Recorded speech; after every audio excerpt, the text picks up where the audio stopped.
vertical it is. Guess I gotta adjust for vertical. Move that. Take it up thing. Okay. Now we're gonna have some sloppy man time with beard today.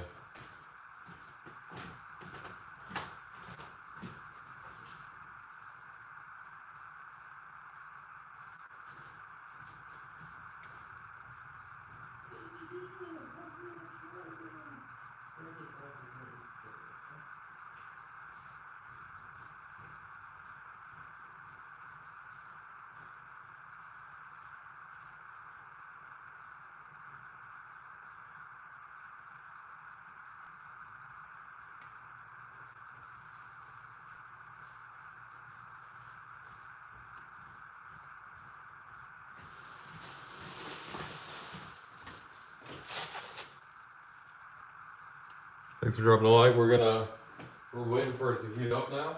I guess I'm just gonna cook the ground turkey as it is. I kind of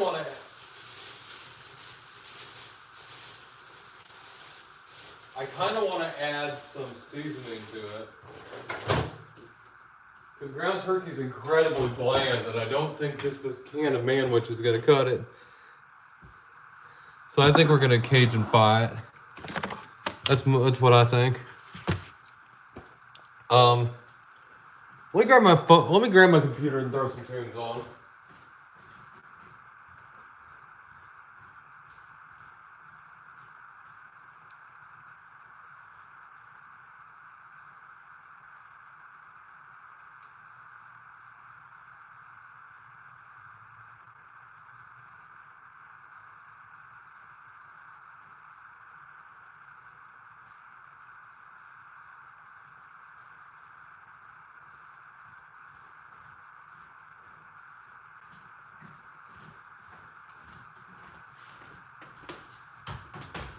Anyway, let me wash my hands and get this thing cut open, put in there, season, start cooking. All that good stuff.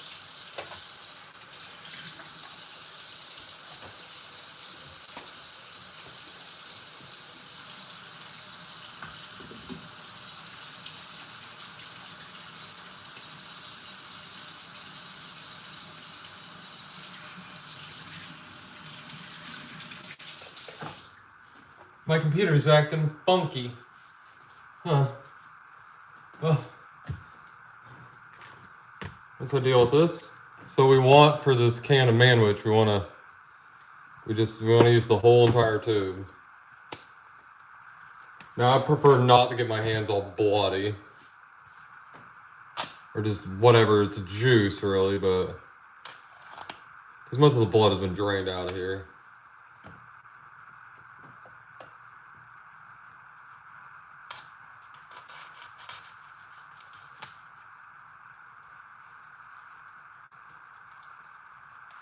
There you go, folks. There's the ground turkey.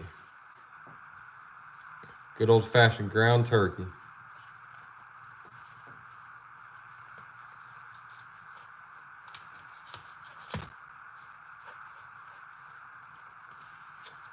Oh, fuck it. I don't like to touch my meat. Wait, that sounded horrible. Even though I wash my hands and stuff. There's just so many foodborne illnesses. Let me see that.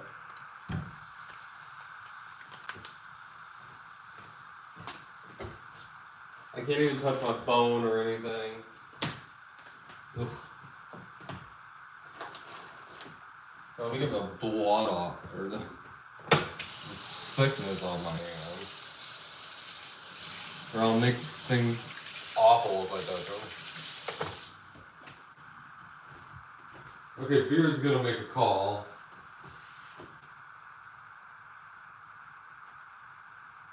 Not like a phone call. Not like that.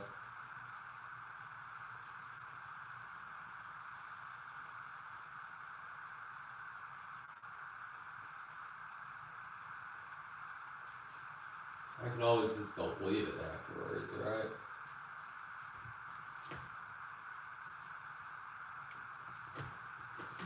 Sorry, my computer restarted itself or something. I It's acting really strange.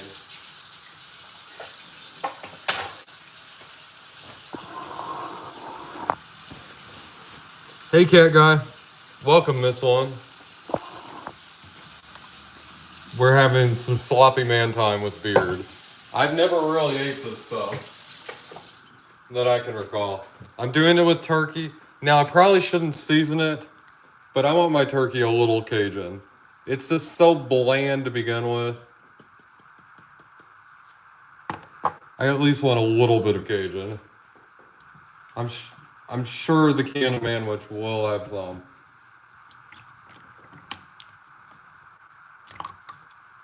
And I don't want to add too much, but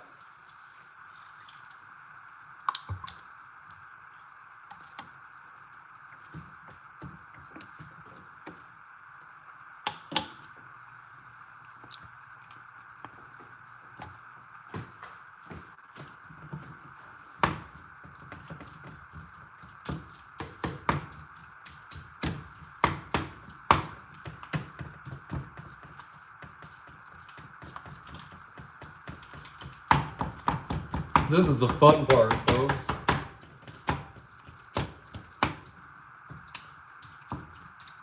Now, most people would like chop it up and stuff before they put it in here. But Beard's not like most folks, so.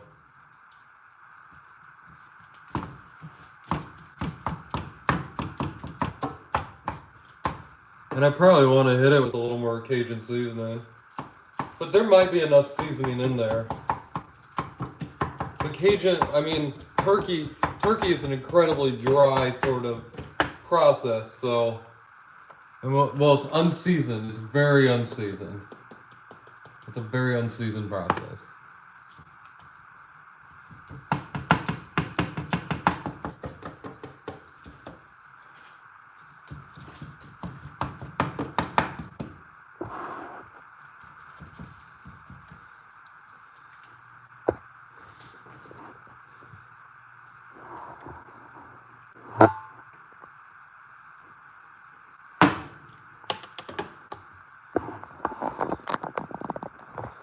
Let's see. Welcome, cat guy. There we go. That's a much better angle.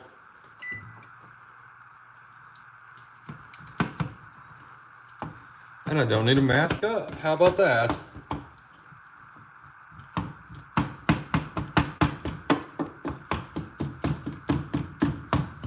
There we go. I've actually got it started to chop up. What you want to do to really chop it up is like, once I've got it where it's here like this, I can actually, and if I make ground meat, I definitely want to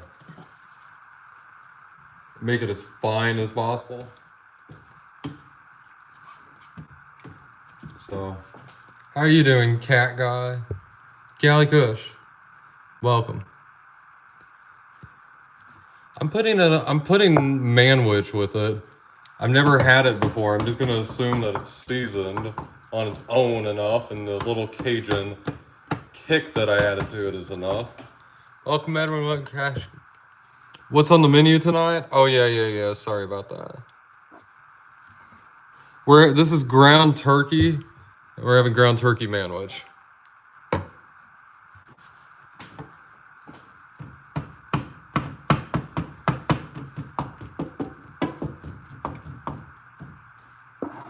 I've never really ate a manwich or anything like that, but here we go. The canned meat for ball. Oh.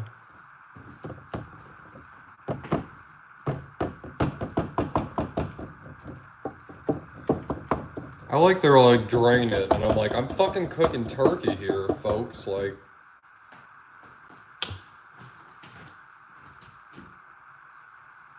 let me check on my dog for 1 second. Give me a minute. Oh, there we go.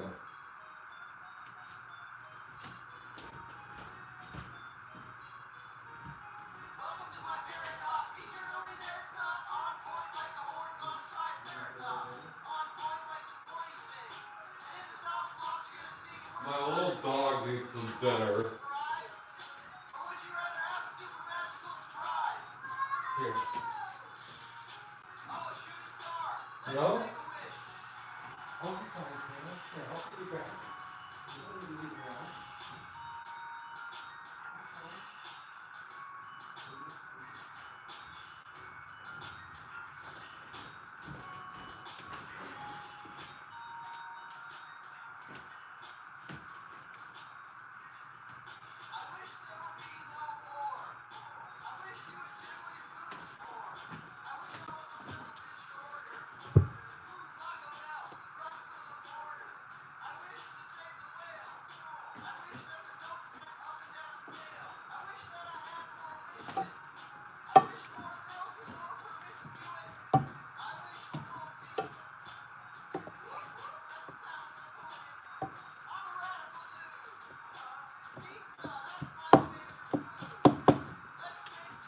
We're making Taco Bell made here, folks.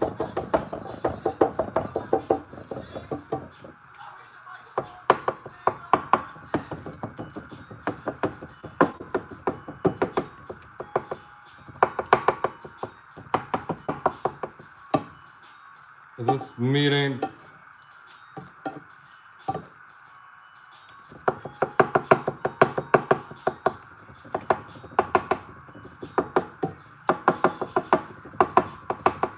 It's easier to chop it up once it's not cooked. Once it starts cooking, it can get a little... Wow, I touched the pan. That fucking sucked.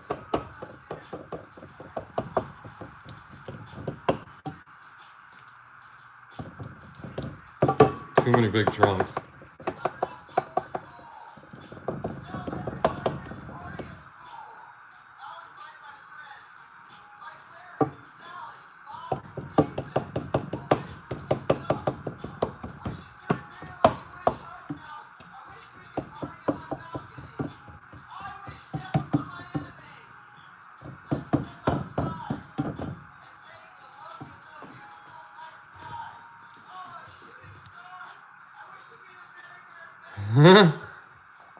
Yeah, electrical stoves are not that good.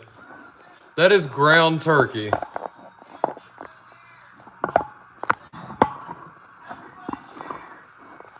I do not like the way electric stoves cook things, but we're gonna have some sloppy man time. It's chow time, homies. I've never really ate this. Like, maybe a couple times here, like in a cafeteria or something, for sure, but I don't think I've ever had it, so. We're using the ground turkey. I wonder if I should hit it with some more Cajun seasoning. Get it real Cajuned up.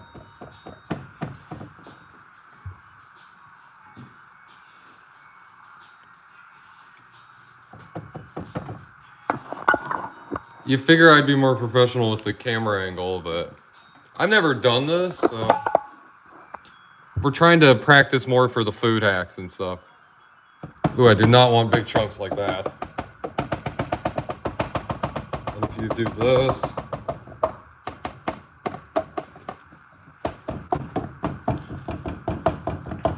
because I'm basically just trying to, I guess you'd call it pulverize it. What do you think, folks? I'm gonna put this can of Manwich on here though, and it's bold already. I do love me some Cajun seasoning. You can't add too much Cajun seasoning to something. Here we go, folks. Hold on.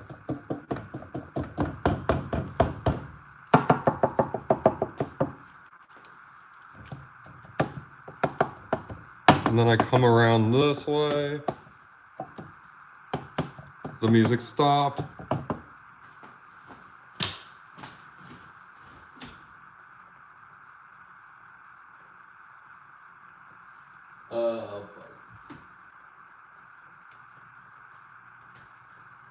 Why did EA load up? Fuck you, EA.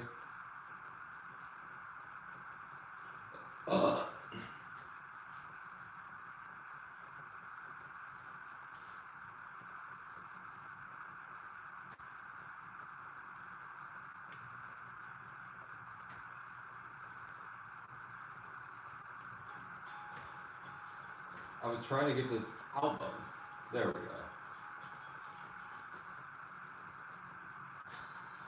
We're just gonna copyright. Who gives a fuck? So we hit it with some more seasoning, huh, folks?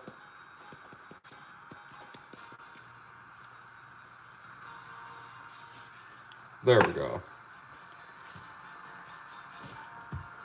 Boiled turkey puree.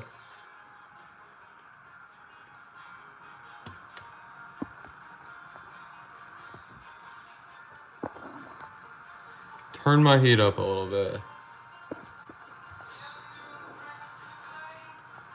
I love ground turkey.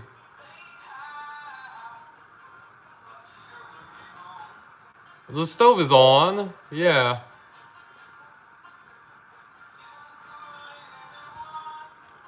No shit. Don't cook one side. That's why I'm stirring it around and shit.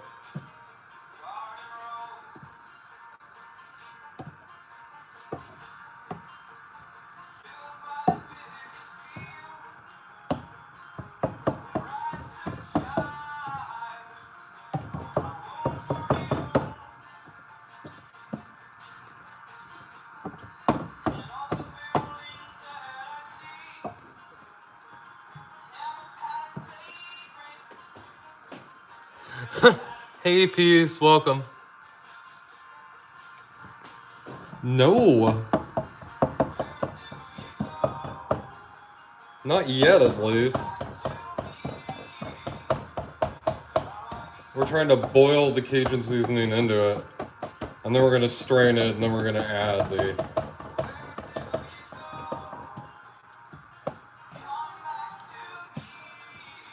Which we're pretty cooked at this point, I'd say. Especially how thin it is.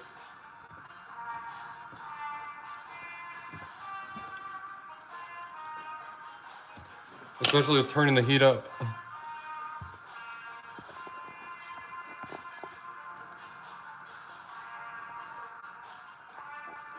Boiled turkey puree, my favorite.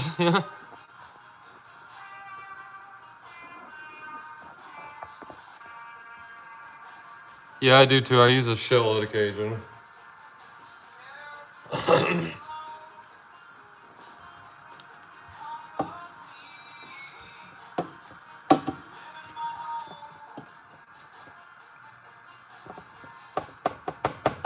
We're trying to get rid of all those.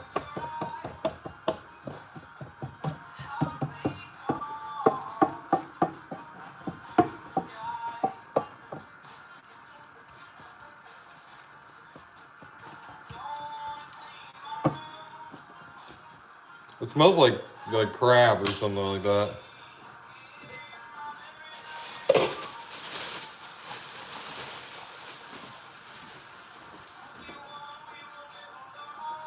Oh yeah.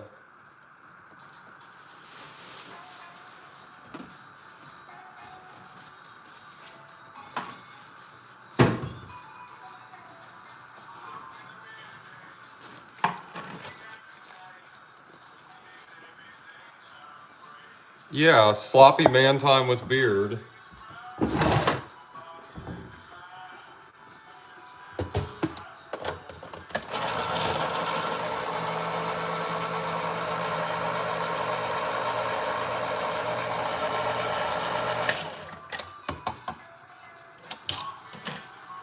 Oh, it's a can of tomato puree, huh?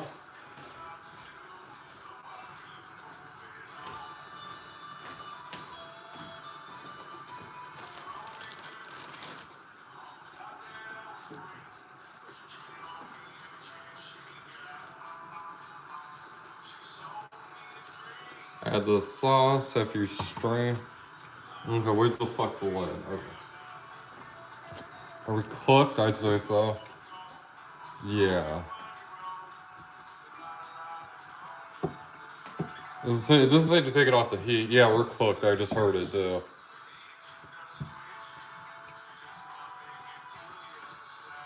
See, with ground turkey, it doesn't really matter as much. Particularly with how juicy this shit is. And I gotta cook it dry very quickly.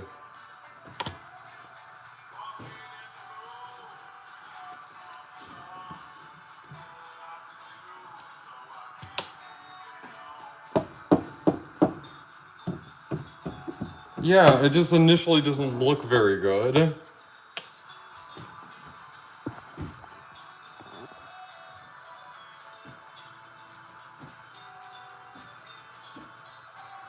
I know I gotta strain it first. Jesus, Fizz. What are you, my wife? Strain it first. No shit.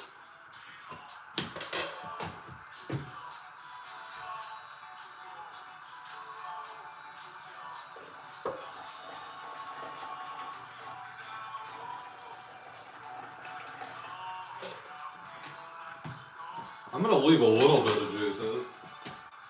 Okay. I know I'm not pouring it down my fucking drain. There's a bowl in the sink. Thank you very much.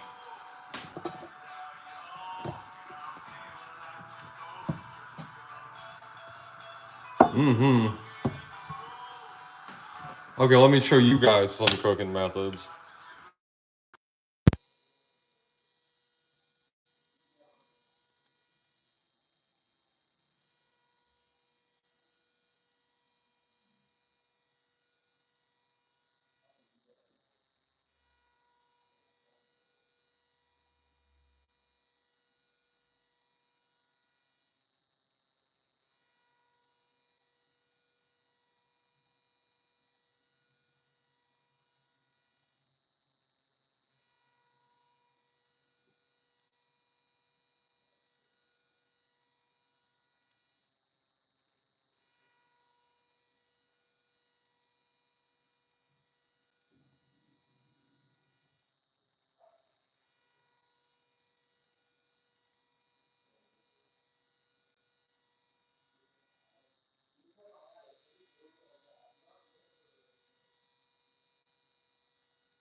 I did not mute it. What the fuck are you guys talking about?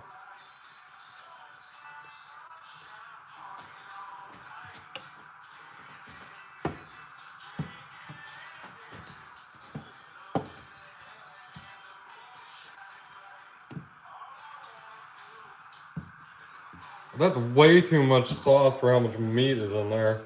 What the fuck?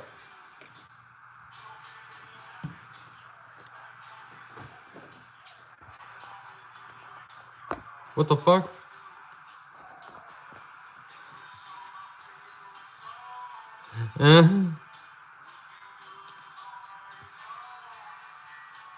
Is it back on now, or what's up?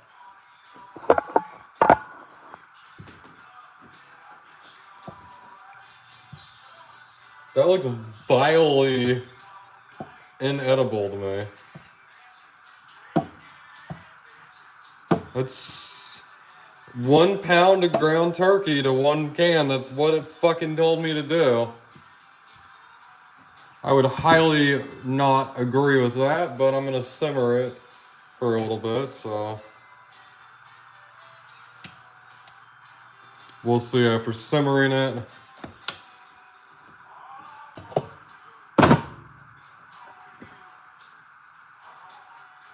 We'll see about reducing it.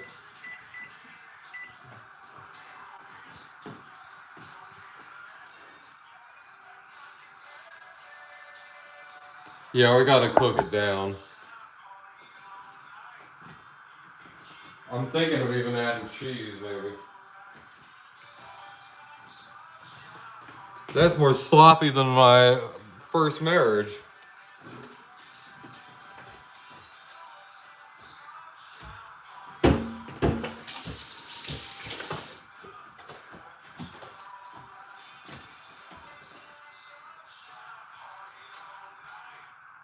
Where's the album? I want to open up the album.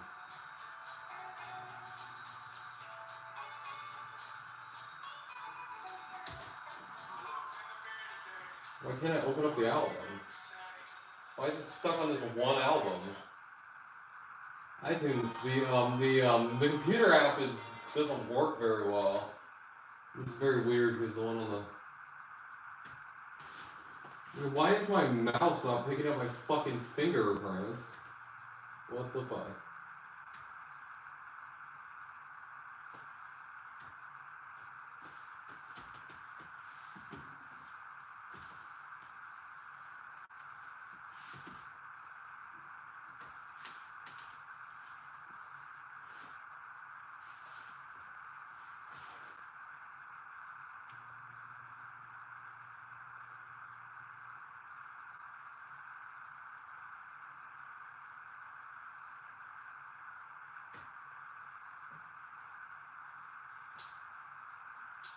Because I gotta hide my first song.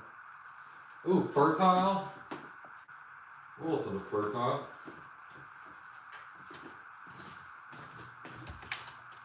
Hey, folks. Yeah.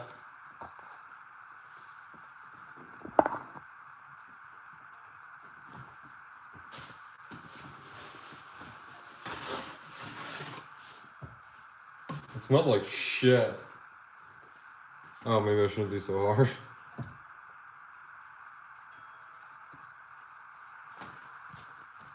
It smells like prison.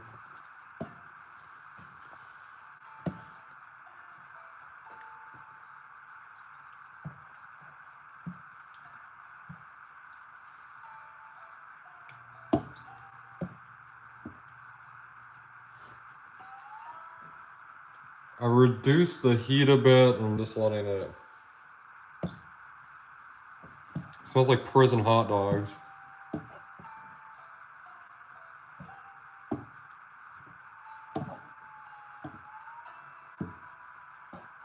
I mean, we're pretty thick up here now.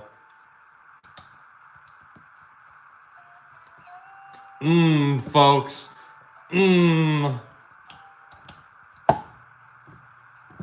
It's extra sloppy. I like my Joes like I like my London. Extra sloppy. Right? I'm gonna reduce it a bit more.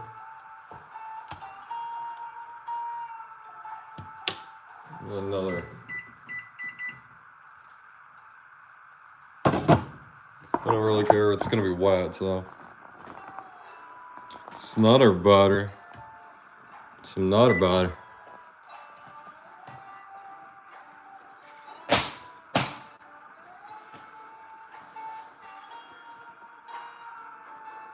If reducing it's working, at least.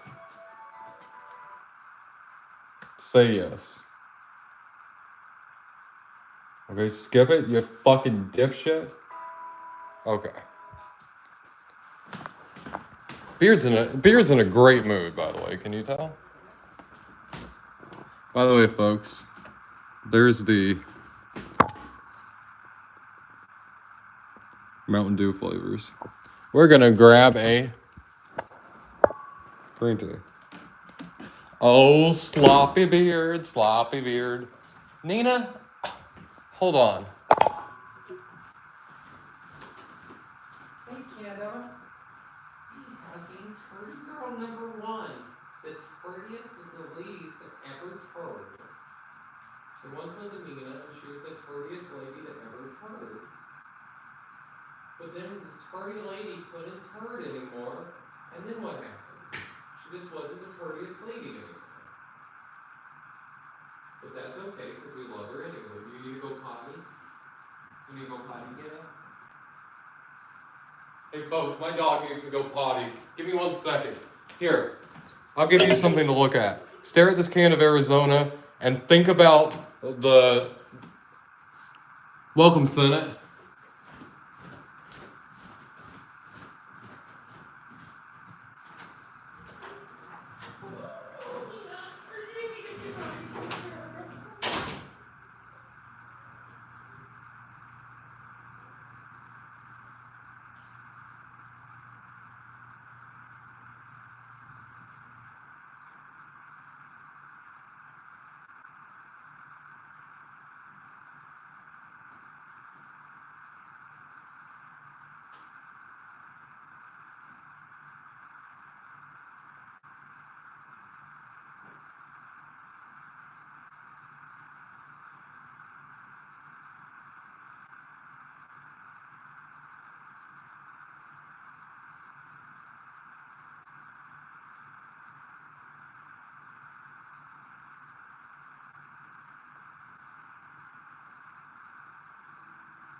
Here we go, little kiddo. Oh, little kiddo. Sorry, folks.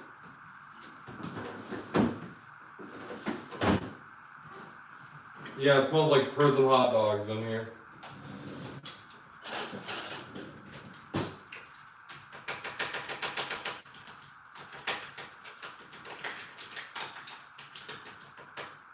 Sorry, folks. Real world responsibilities and all. Nina. Hey. Nina. Hey. Kid. Hey, you're okay. I don't know how you get stuck in the corner. I know you have cataracts and everything. But how do you get stuck in the corner? Nobody puts Nina in the corner except Nina, I guess. Hey, kiddo.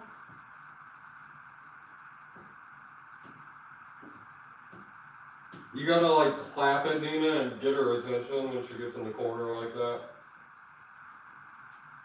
I'm gonna put this on low and I'm gonna go smoke a cigarette. It smells pretty Laredo to me. Anyway, folks. Oh my god. I have to be right back.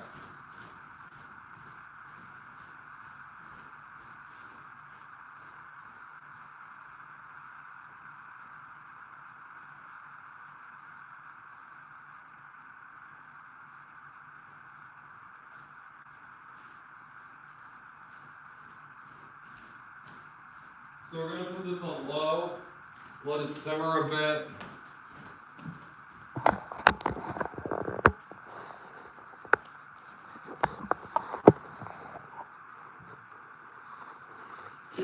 You didn't make the can explode, folks. I'm disappointed. It smells pretty nice. We'll try a couple different cheeses on it.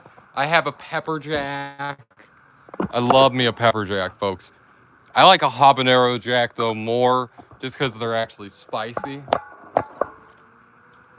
But, you know, folks, I appreciate y'all tuning in. Sorry I was a little distracted when I was doing the cooking. Damn, do I not have a fucking lighter?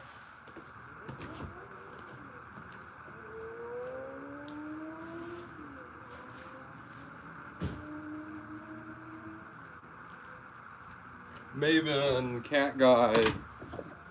Who else did I miss? Did, Peace. Dougie. Edwin. Miss One.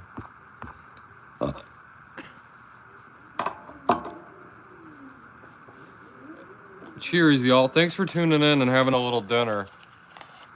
Oh, excuse me. I'm already burping. I didn't even have the food yet.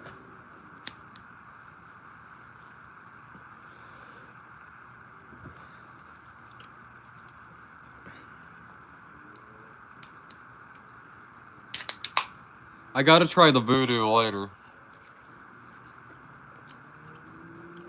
I mean, I could try the zero sugar one right now. Well, I don't know.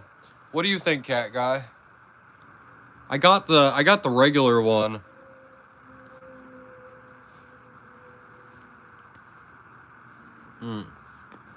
We're having sloppy man time tonight, CJ. I'm letting it simmer a little bit while I smoke a cigarette.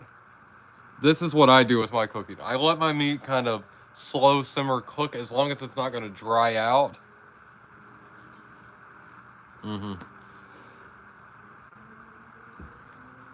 I have a little Cajun Sloppy Joe that I'm going to make.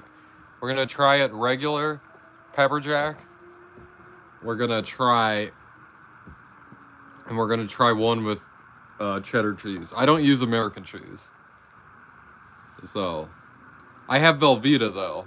I do have Velveeta, which is pretty much the same thing.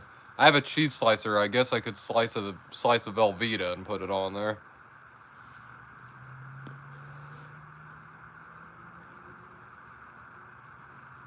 Hell yeah.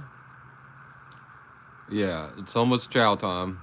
Just having a smoke. Maybe alright. You're gonna have a smoke before you try it? Yeah. But I'm gonna wash my mouth out with water and stuff. Anyway, I just needed a couple hits to get some nicotine on me. I'm gravy now, folks. How are y'all doing? CJ? How are y'all doing? It's a good day to be a good day.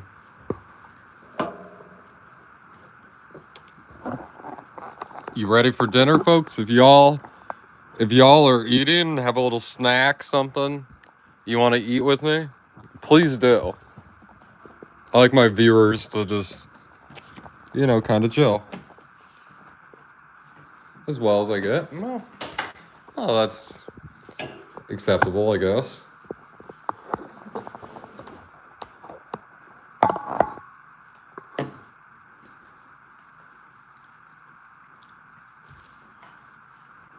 My little dog's over here. She's just kind of crazy today. She's a little crazy. She's a female chihuahua. What can you expect? I had a dog breeder tell me one time, they're like, oh, the male chihuahua is aggressive. And they're like, the male chihuahua is only aggressive because the female chihuahua is so aggressive. If the female chihuahua is not as aggressive, oh damn, I already had some mild cheddar in here. I didn't need to go buy some cheese. Whoops. Oops-a-daisies. Like, the male chihuahua has to be mean because the female chihuahua is so vicious.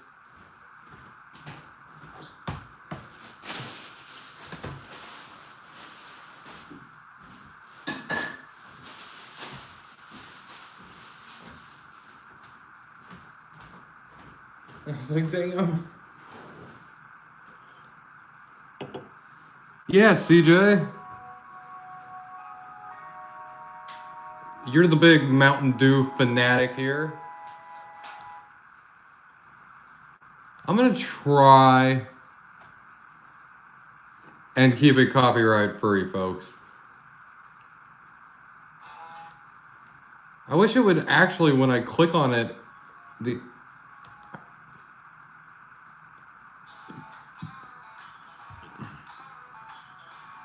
Oh, bacon cheeseburgers, that's what's up, dude. You didn't see, CJ, I showed it earlier.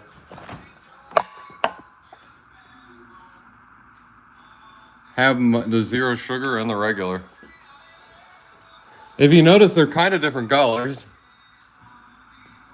You think they're different flavors?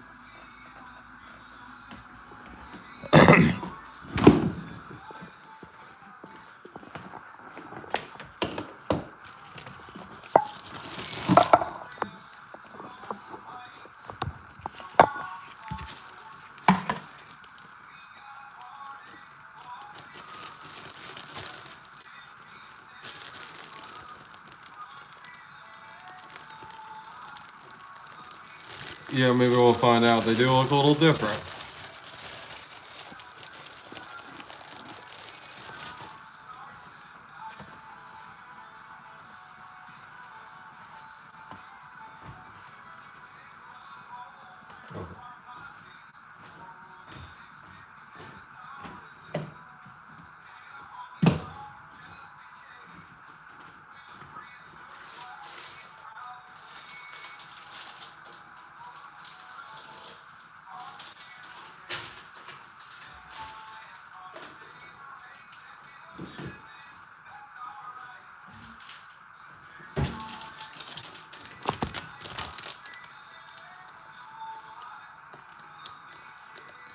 Sorry, folks, I can't see quite as well as I probably should.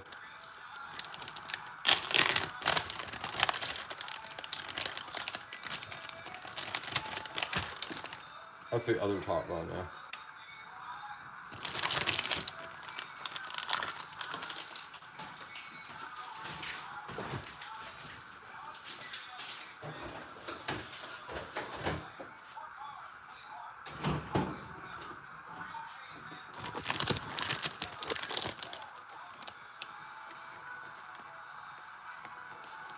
Miss One, you're a genius. Let's toast one. Let's throw that into the toaster. What the fuck?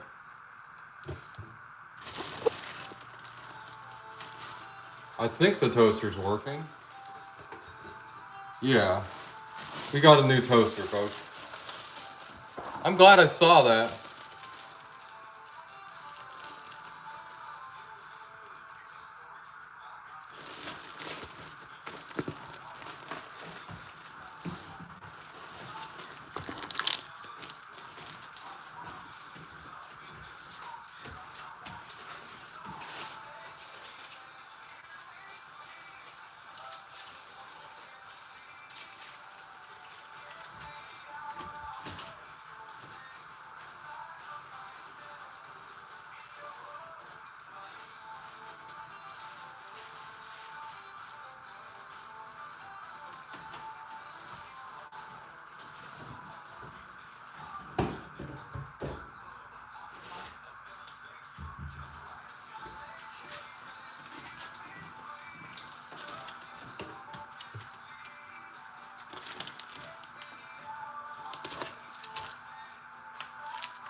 Yeah.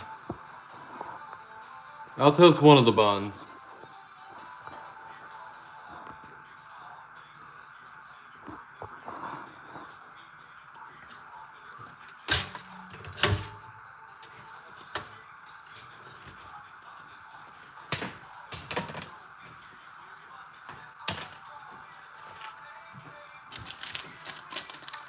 Yeah, I just manhandled that right out of the toaster.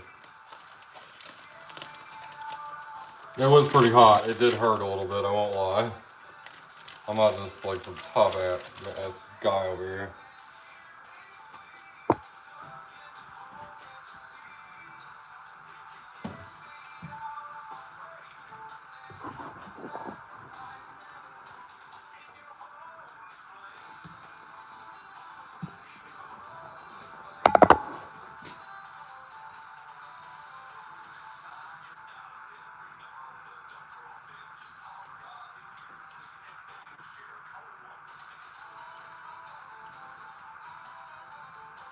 I mean, I guess that's how you serve it up. I've never done it.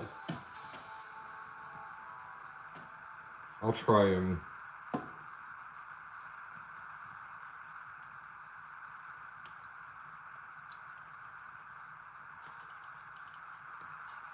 Oh, that was even worse.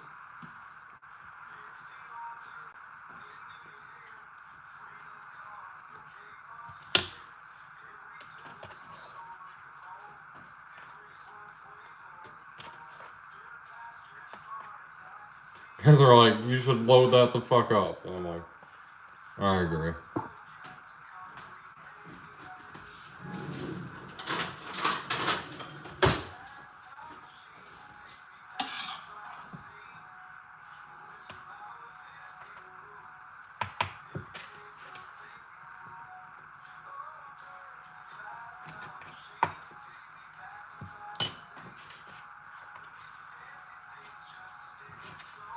There you go, folks.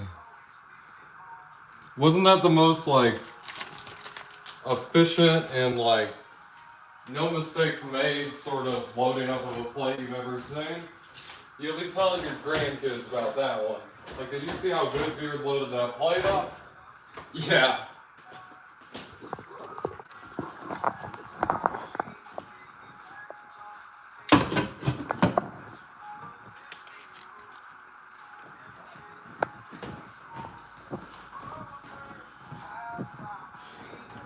I can't stop myself from eating like I'm rationing, okay?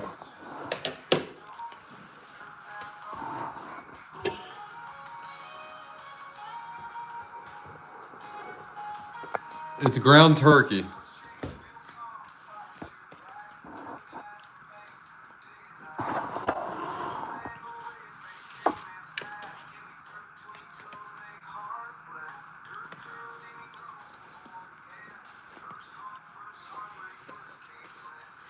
Oh, hot.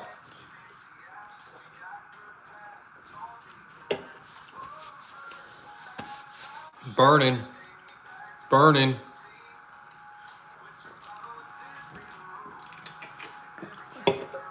I definitely should have let it cool down. It's ground turkey. It's so sloppy. Sorry, folks. You guys are going to look at me and you're going to judge me negatively for this, what I'm about to do. You guys are going to be like, you're too highfalutin, not too sophisticated of a person. And I'm going to tell y'all, I don't give a shit. Okay? When food is messy, it is hard to eat.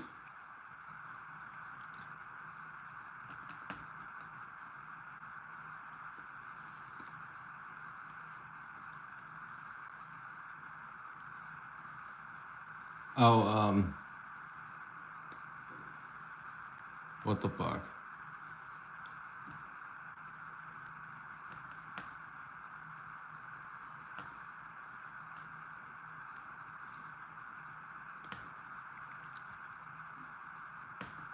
There we go. I have to click it there.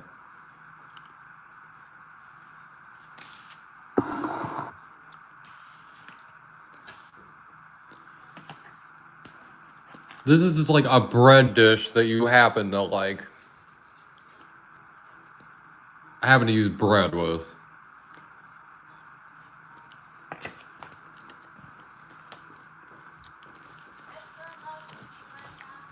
It's pretty good.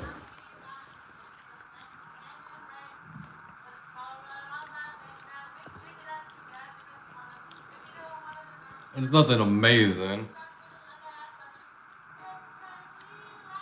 It's for sure the manwich. It would have been much better just to use ground Cajun turkey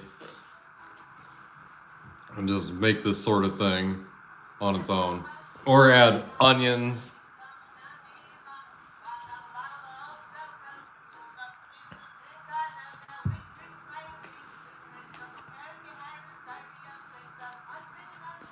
It's tequila time. I need a shot of tequila. This makes me want to drink.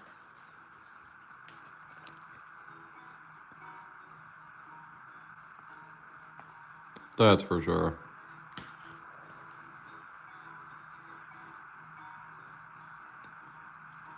Yeah. It said turkey on there too.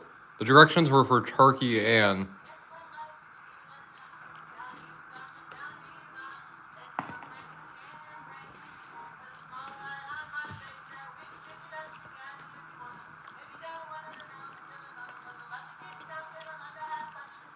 I am not, and this kind of...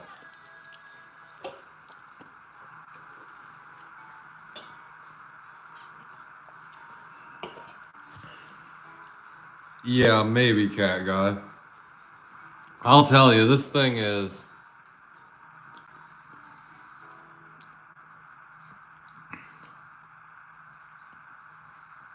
I should try it with some rice.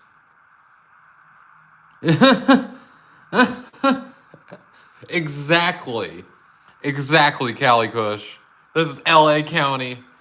What did I tell you? I said it smelled like county food. Well, I don't know LA County, but I'll tell you, our county, same thing.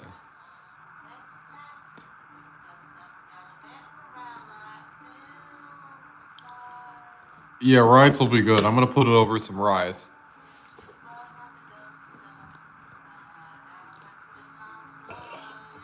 I'd like to have this in jail.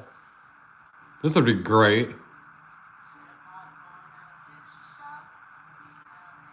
That'd be pretty fucking deadly and dangerous. You might not look at that. People might not look at this knife and be like, "This is a deadly and dangerous knife." But when you're in a situation where you need anything to survive, this is great. Unless you run into like, no.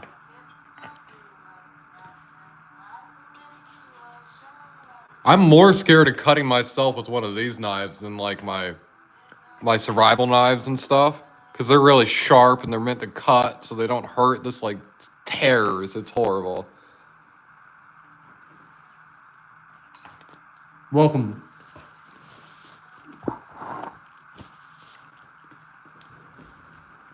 Welcome, Dan.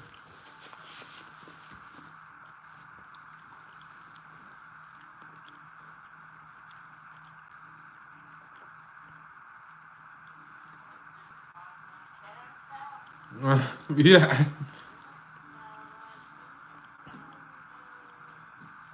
If somebody was like holding my grandpa's like knife, it might be dull, but that thing is. I told you guys about when I was handling a knife that I put my finger on the tip of the knife and my finger started sinking into it, and I was like, "What the fuck?" I'm like that knife probably has been sharpened in like 60 years or something, and it's still sharp enough that passing out pills to save the bill to pay the bills. Oh, I'm sorry, Maven. Not a ground turkey fan? I probably missed that earlier.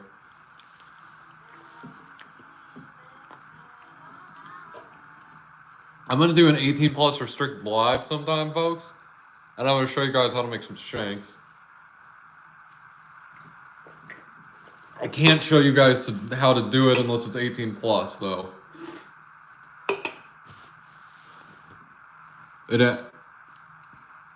It might be like.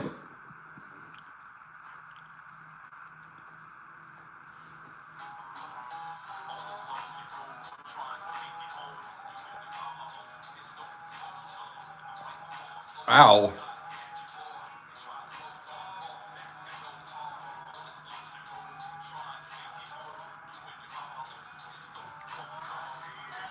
See, I have stomach issues and stomach problems, so like the fatty greasiness of ground. The fatty greasiness of ground beef's a little much for my stomach. So, thankfully, I like ground turkey, and if you prepare it correctly, it's not really much different than ground beef. But you have to prepare it correctly. That's the part that a lot of people don't get is the prepare it correctly. First off, you have to season it way more than you would ground beef.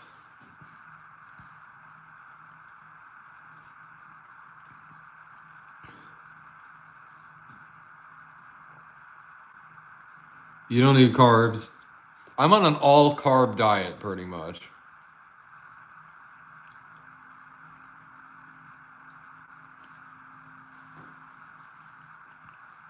Do you you eat fish or anything like that?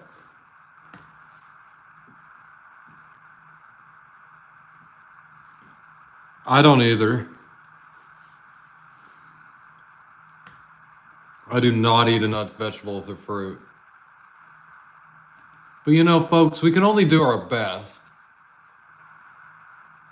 You like what you like to eat, and you eat what you like, so.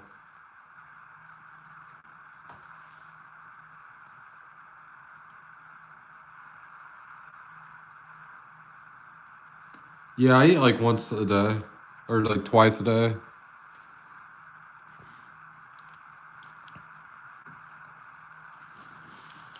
This food is teetering on this line of I think I wasted the ground turkey, but I don't know. Like I could have made my Cajun turkey.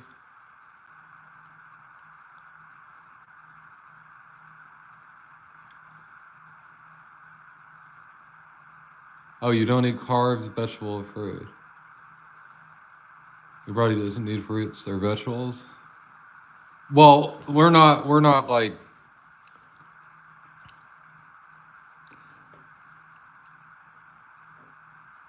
we're not Polynesian over here, Dan. We need to eat fruits and vegetables.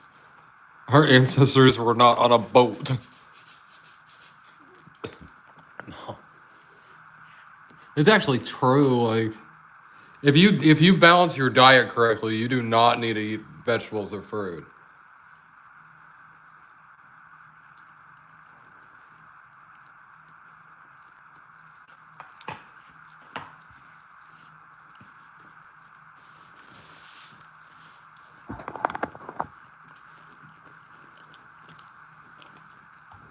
My ancestors were like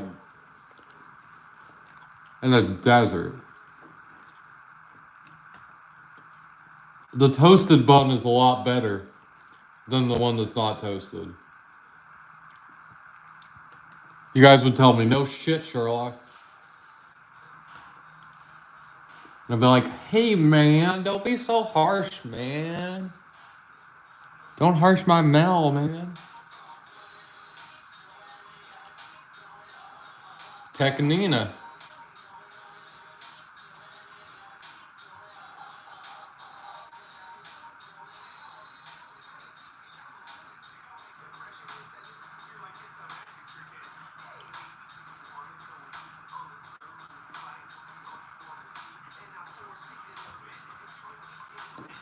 Oh wow, I have the Lost Planet EP.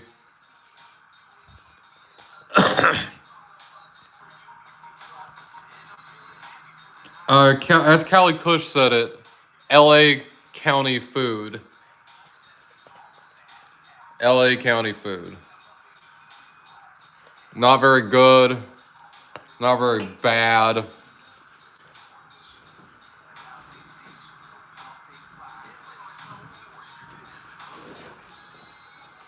Not what you want to eat, but not what you're not upset about eating it. This one might be easier to eat with your hands.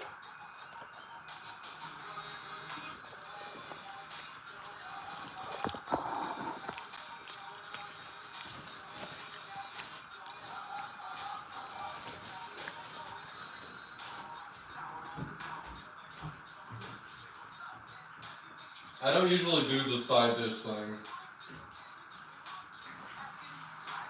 I don't know if I have any chips. The only chips I have are for a review. I only review chips. Yeah, I only review. We could do a live review. Live review time, folks. Live review. Live review with Beard.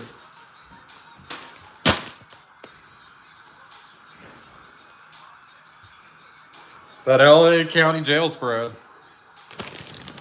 Look what chips I grabbed. Want to talk about the county? If you know, you know. Sloppy Joe time with Beard, everybody.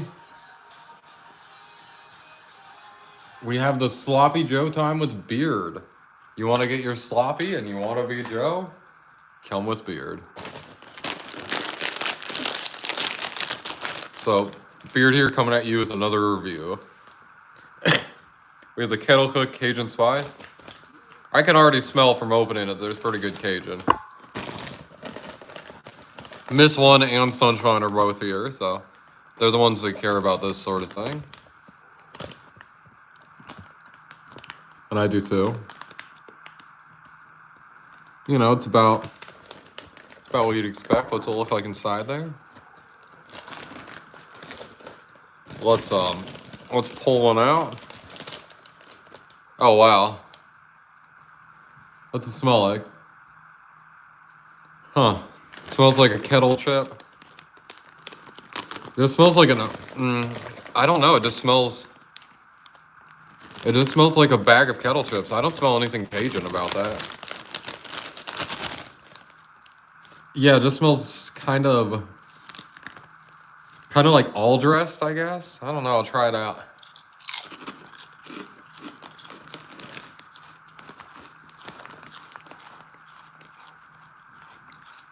I have not.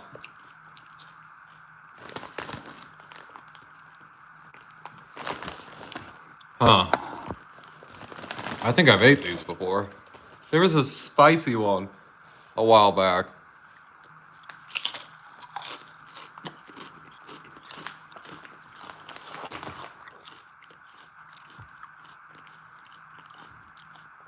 Oh my god! Remember that shitty honey one I had? It tastes kind of like that. Ew. They're kind of sickly sweet. What the fuck, Lays? They're really big and crunchy. There's a lot of seasoning on there.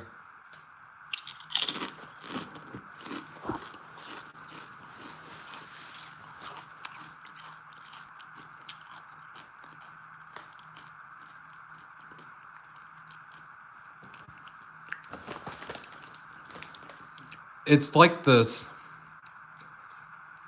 It's almost like they tried to repackage that flavoring to try and sell it or something.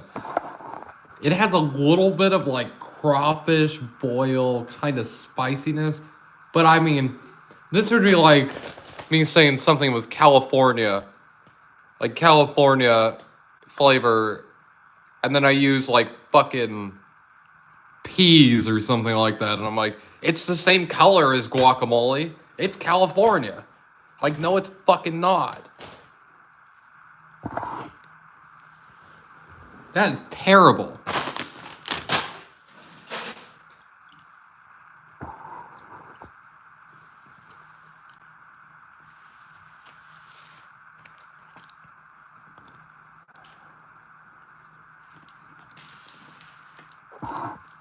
I'm a big Cajun fan. Artificial shrimp is good.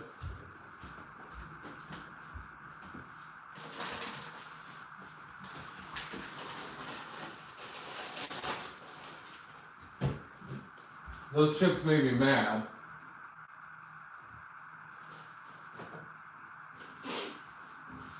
Artificial flavor, you fuck.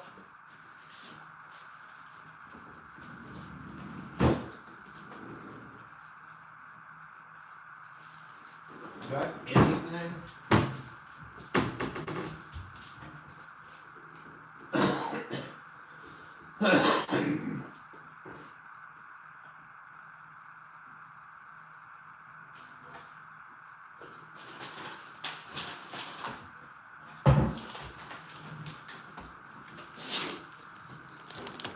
Hey, Wonder. Welcome.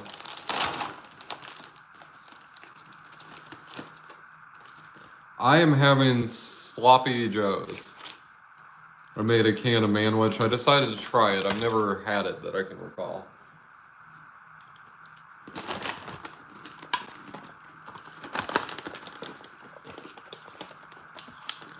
You know, Cat Guy, my first thought when I bit into those is I could be eating Zapp's voodoo chips.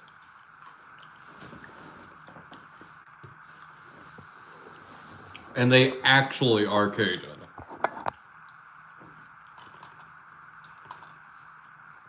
Anybody who does not have Zapp's,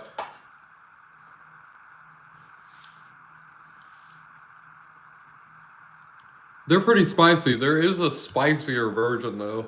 They're not too spicy though. There's a lot of different varieties. Like Zapp's is just there's the voodoo one. Oh, one of my favorites, Zapp's has an unsalted version of their chips. And the unsalted version is great. I got this mixed like thing of their chips and I tried out a bunch of their flavors. I like the Oreo, I like the Chips Ahoy Thins.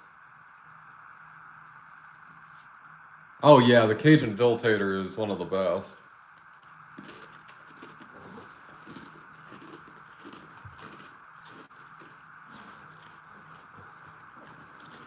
I threw it in the trash.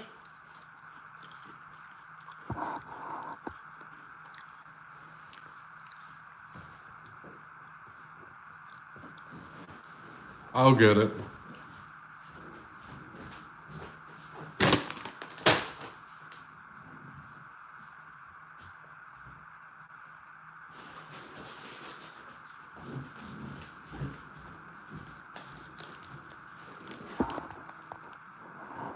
Have you had the spicy Cajun Dill Tater chips? Oh. See, I can't do it again just like I did that.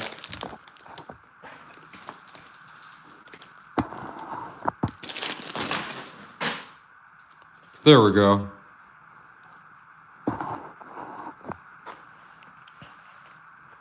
I'm like, I can't do it again like I did it. And then I do it the first time.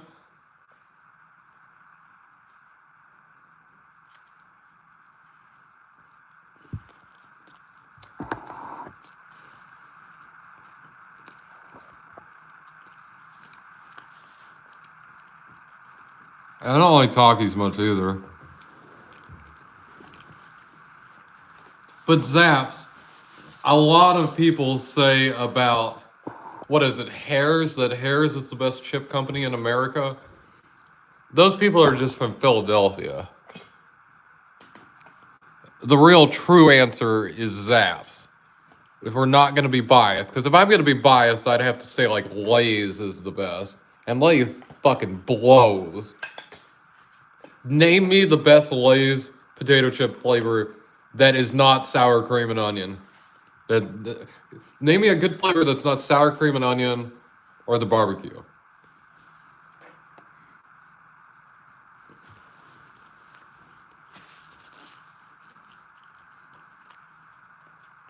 Marketing. Marketing. They're not very good, and they're just kind of spicy and acidic. These are great. I love.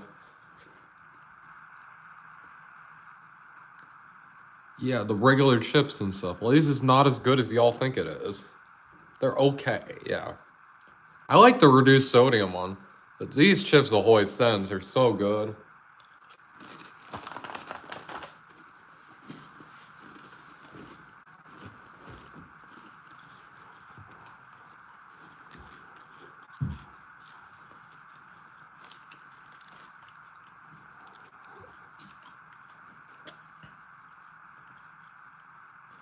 See, when I put those restrictions, you guys say the plain ones.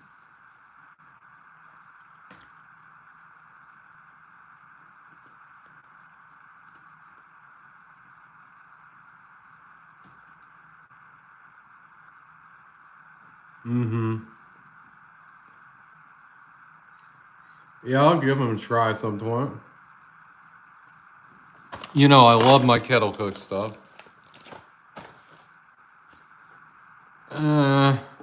I'm not big on garlic.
Oh yeah, the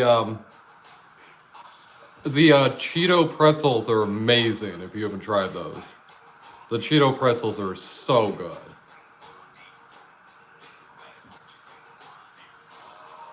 Hey Edwin. Boop.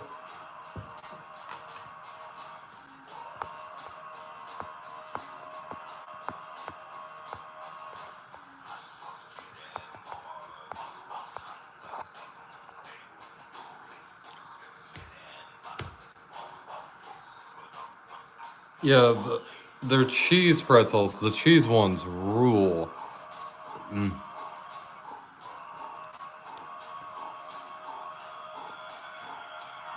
feeling like I want to stick somebody with a spear when I ride by them on a horse right now.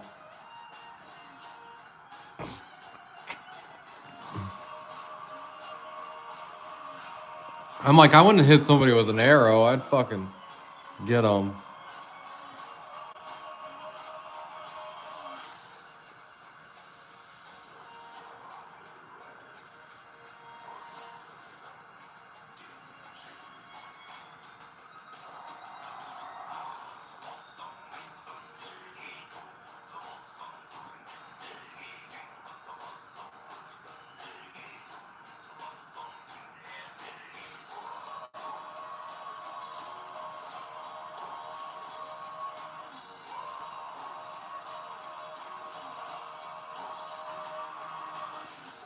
The blazing hot pretzels are good.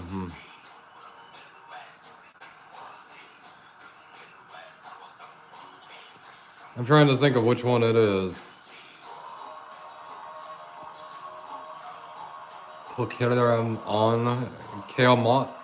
Kamat. Probably Kamat.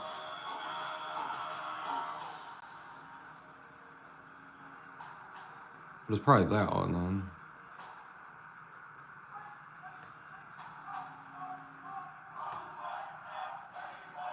The only other like rating music I know.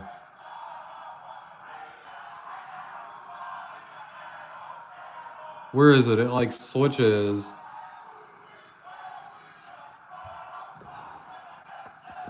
This is the one when you're playing Civilization, you're like, why did I have to come across the Maori? Because then I'll just start playing their themes. Let me the chill island music directly after. Yeah, they're so good. I highly recommend them. If you like pretzels, you like Cheetos, or anything.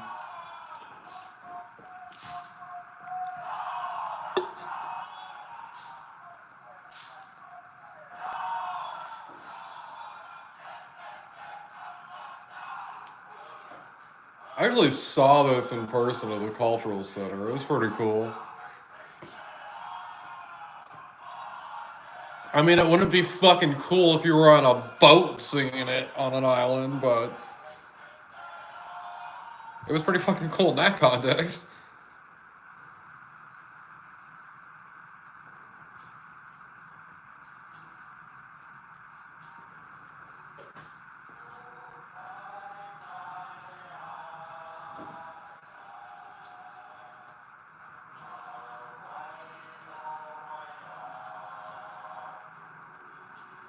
I hope we get other cultural groups in Civilization 7.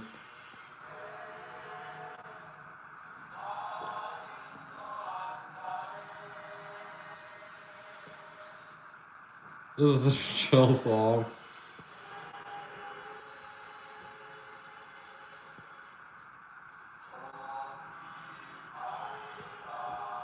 We're gonna listen to island music now, aren't we? Yeah.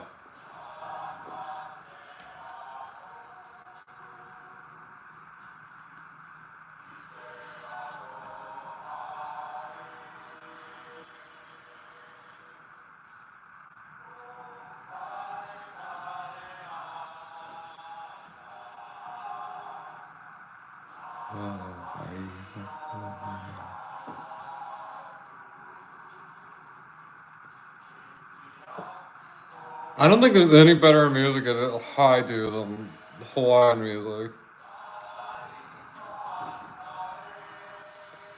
Or like the Polynesian cultural music in general.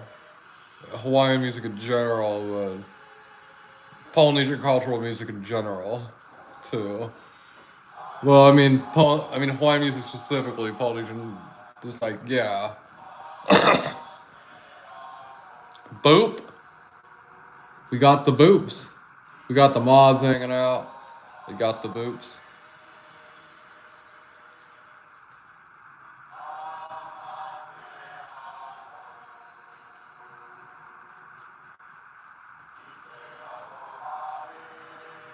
Oh well, if I hold it down, it'll play it like that.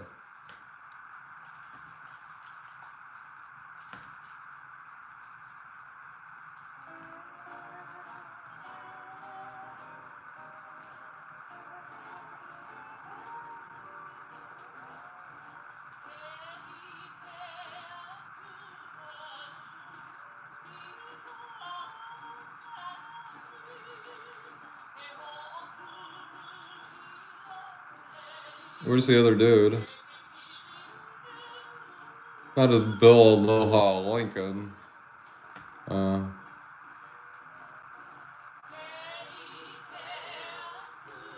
I think of Fallout when I hear this. It makes me want to see a Fallout set in Hawaii.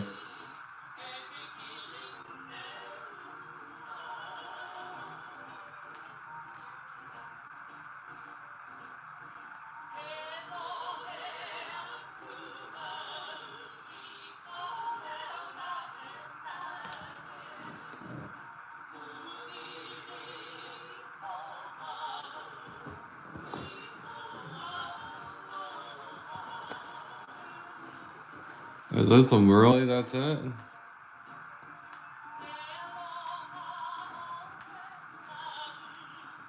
What up, eh?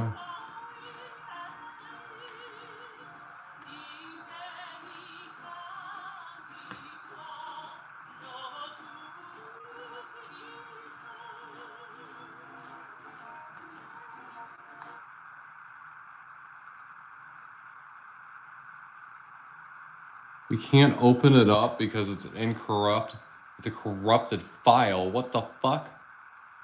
When did that happen?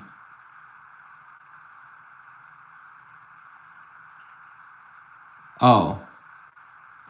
What the fuck?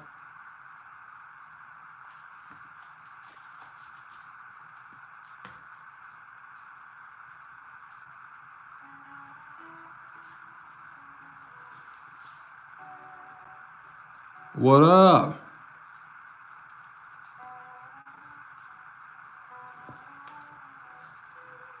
Man, I want to smoke a fucking blunt the size of my fucking arm right now.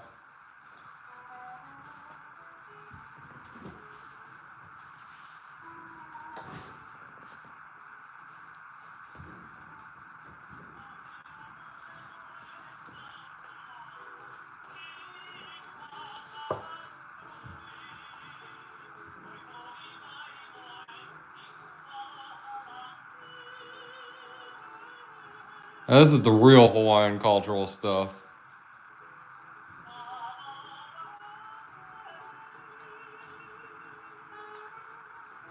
Comes from 1953.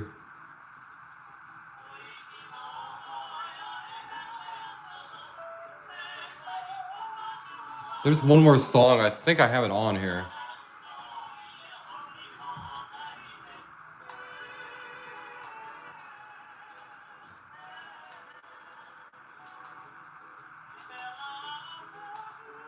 Oh, what the fuck?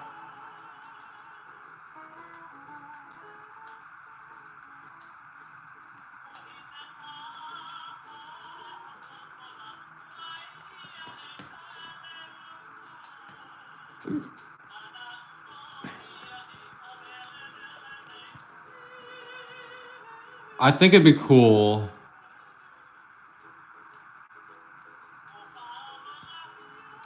I think it'd be cool to.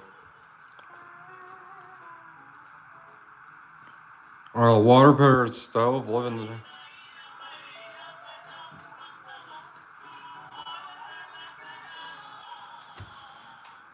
He's living the island life right now too.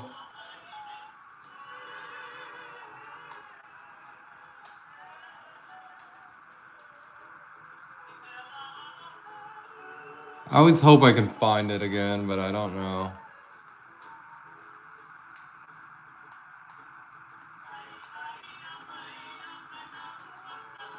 What's this unknown artist shit? Unknown album, unknown playlist, prayer.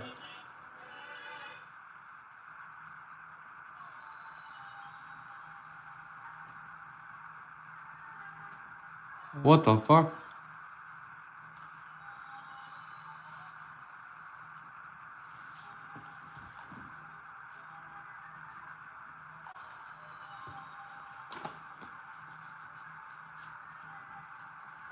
What the fuck is this shit?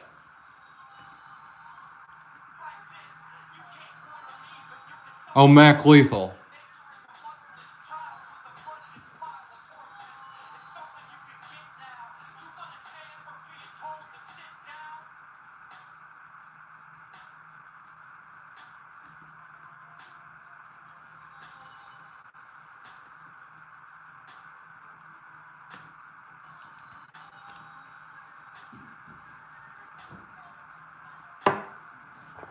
Edwin, you'll like that. You'll like that image of R.A. the Rugged Man.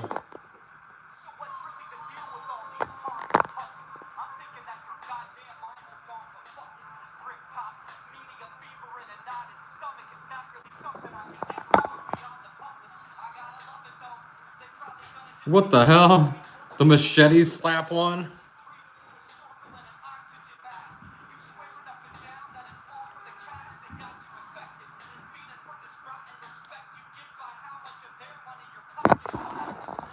Yeah, this is the.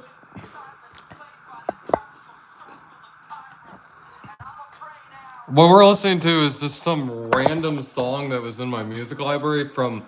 I think it's the Porn Star album from 2001 by Mac Lethal, but I'm unsure.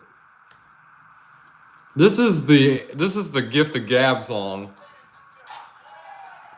with Afro and Rugged Man. People are like, "What the fuck?"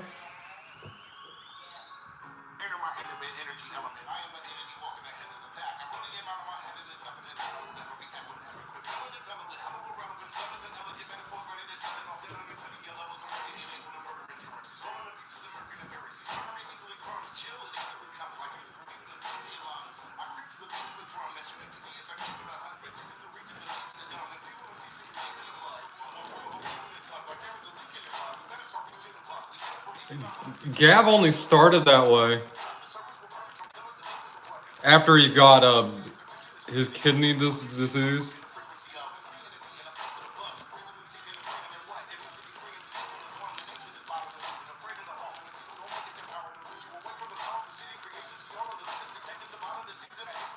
When Gab realized that he was gonna die from his kidneys failing, he'd like put all out into like getting good at even better at rapping and leaving a legacy. Like, pretty crazy.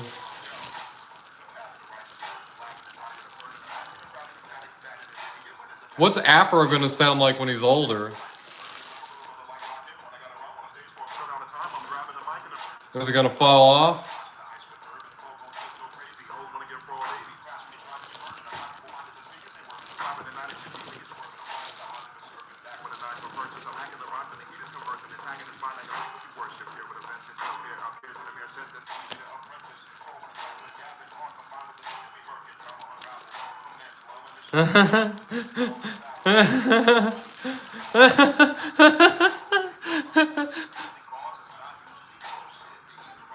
People are like, no, I'm listening to music and watching a play. The Rugged Man.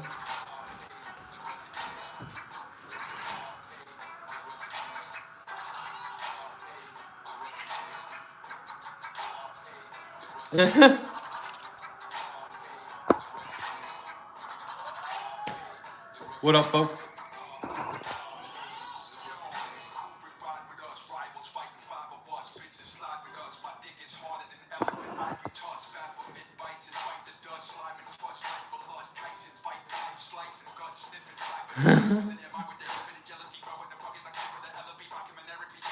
We could.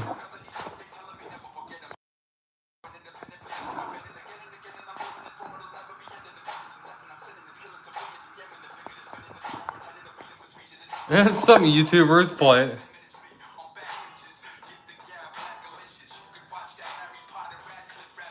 That was 3750 million.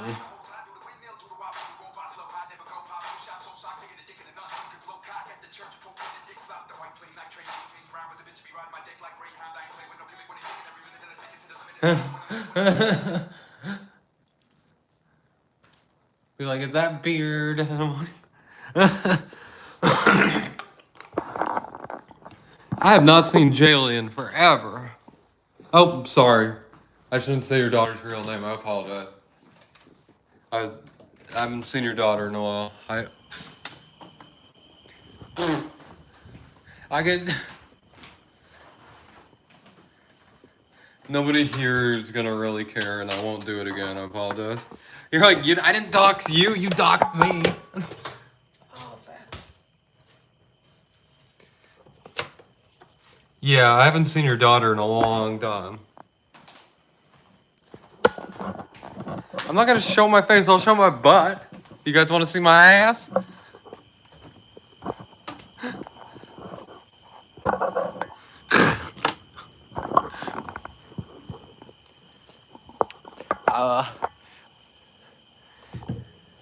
I wish I was the first person to do that sort of thing, right? With her thing that you ran into, I don't want to talk much. Anyway. Glass door. The glass door. The glass door.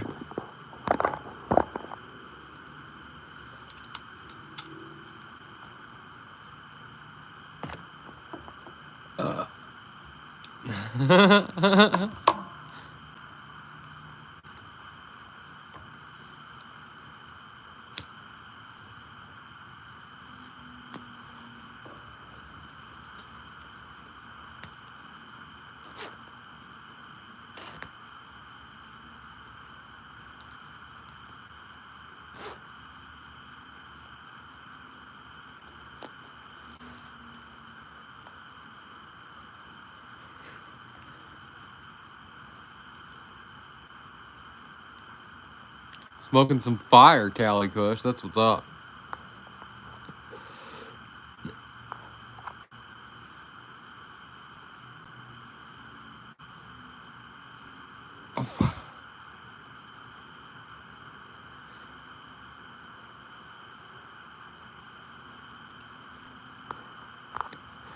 So the all-in-all consensus of the Sloppy Joe, I got the bold one. I'm glad I got the bold instead of the regular. There's a little bit more to it. It tastes like a food that if you ate it growing up, you'd like it more. But all in all, I don't feel like I wasted. I don't feel like I wasted the ground turkey, at least. That's the good thing. With ground turkey, I've made it in a lot of different ways. And a lot of ways they'll turn out and you're like, well, this was for ground beef. Like, this wasn't for turkey, so it turned out. I don't know when the next Dollar Tree run is. Sometime. I'm not really needed to make one or anything. And the unicorn shelf is like packed to the brim now. Wonder, have you met Shorty yet? You've not met Shorty yet, have you?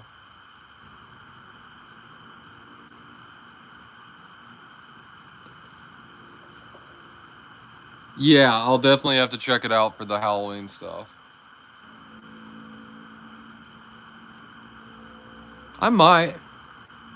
I've got to take care of some Nina things. You did not meet Shorty yet. Well, guys, I was looking for one at Walgreens. You should hype Wander up for Shorty. Because I had a friend of mine. She knows how much I love unicorns. And she got me a unicorn as a gift. And it arrived in the mail like 5 days ago.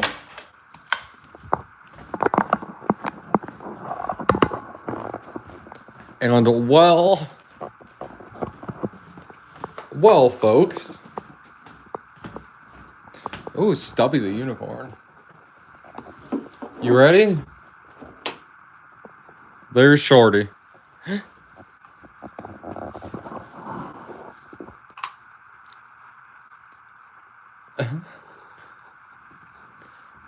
She is not. And she is not short. And we also have Clementine here, which is a beanie that I got today. But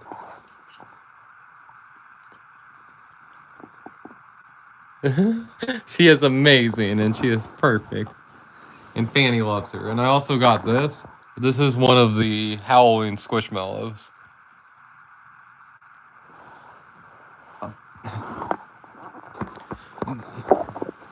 My friend had thought that she was much smaller. So she's like, you should call her Shorty. And, well, now Shorty is the unicorn. She makes little Fanny look tiny. Little Fanny looks so tiny next to her. Poor little Fanny.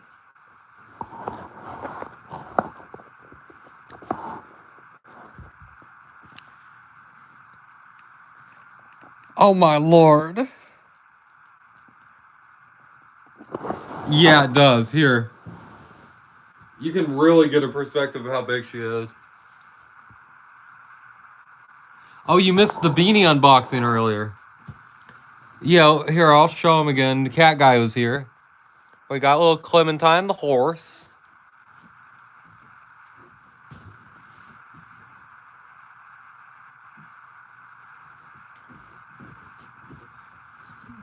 And we got, what is his name? You guys probably remember Nightcap. I got Nightcap. His little spooky gold tooth is awesome.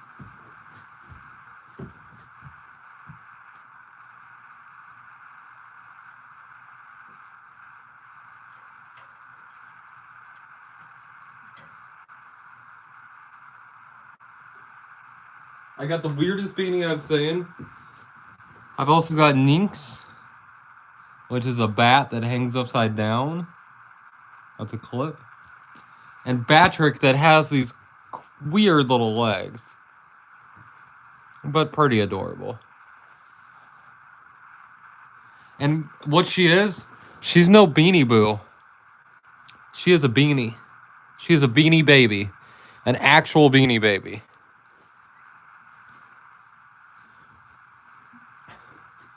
Anyway, folks, I'm gonna pick her up, and you guys can get a good perspective of just how big she actually is. Because, like, here on the bed, you can kind of get an idea. When I pick her up, it becomes more than clear. As somebody that hangs the clips off their belt, having a clip that is hanging upside down like that is so cool, let me tell you, folks.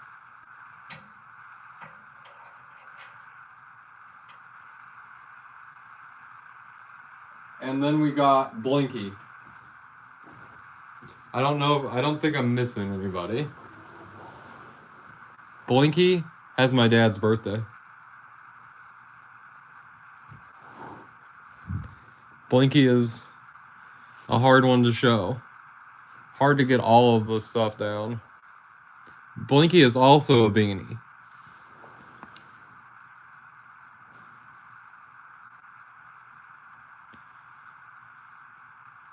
Oh yeah, of course, I'm sorry.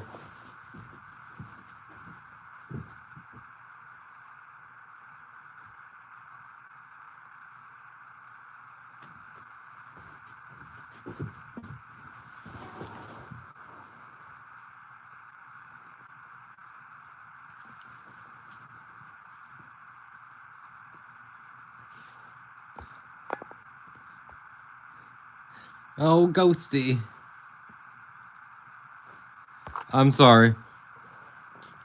Yeah, look at that little gold tooth. That is one of the most adorable Beanie Boos that I've seen so far. I guess we could put him over here so we could have him on the bed. Fanny said she was scared of a ghost, but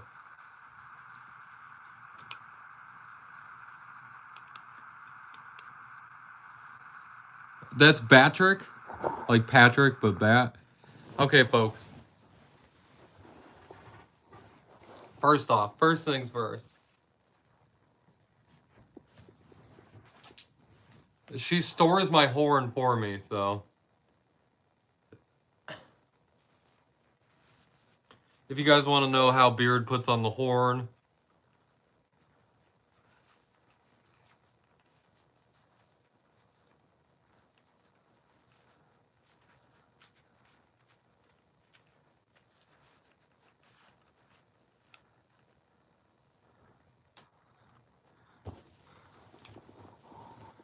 Oh.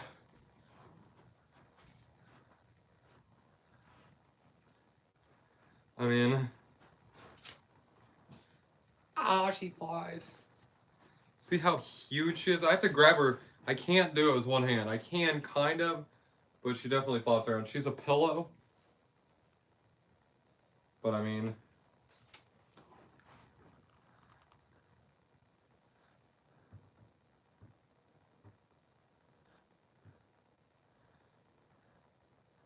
Oh, the little purple one?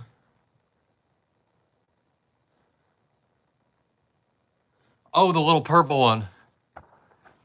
Oh, this thing? That's Earwig. Earworm, sorry, earworm.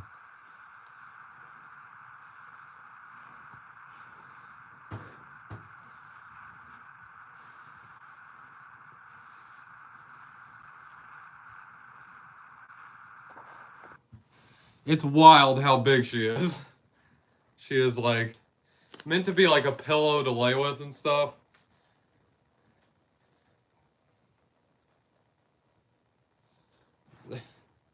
Don't really need any other unicorn when you have her. I have to like put her over my shoulder like this to even like hold her with one hand. Like, she's not heavy either. She's like 2 pounds or so. But yeah.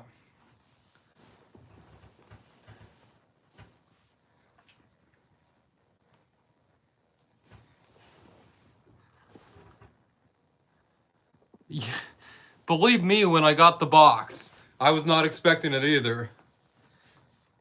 My friend had realized, she's like, I think the gift that I got you was a different size than what I expected. And I was like, what do you mean? I was like, smaller or bigger? And she said, much, much bigger. And I was like, oh no.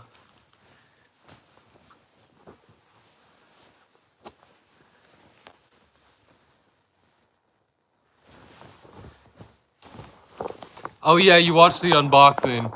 Oh yeah. I unboxed the other one. I showed Earworm off. Yeah. I'd got him. They had 2 other Halloween ones, and then I'd unboxed the mystery one that I got is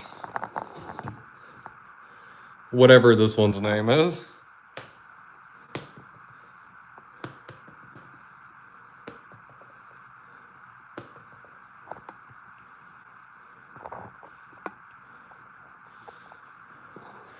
She does some HSN shopping, and Shorty was on clearance on HSN, and she was in a long box. She was in this long old box. She was actually stuffed down into the box.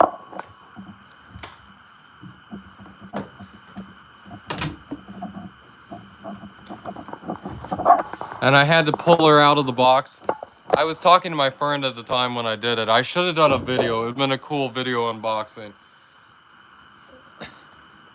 But it was basically just like a personal video for my friend. I kept pulling her, and she kept coming. I couldn't believe it. She just kept coming.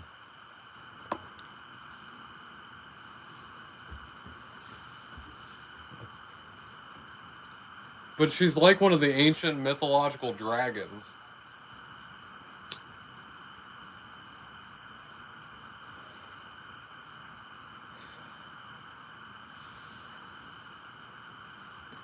Yeah, my friend, when she'd realized, she's like, oh, she's small, so you can call her Shorty. I went crazy. Because when I opened it up, she was head out first. So when I opened it up, there was her head. And I just saw her little arms and head sticking out. And I was like, oh. So when I yanked her out of the box, I was pulling her out. And her body just kept coming and coming. I was like, I was going crazy. And my friend was like, you can always take her to her Goodwill or return her or something. I know she's way too big. I know you like smaller unicorns. And I was like, she is a bit bigger than I like. That's a true statement, but I love her anyway. And she's like, oh, you have to check the little note that I left. And she's like,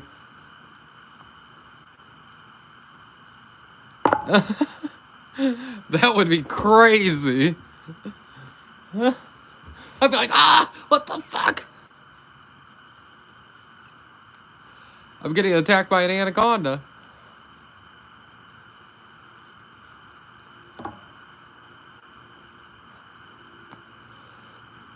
Shorty definitely created a unicorn problem.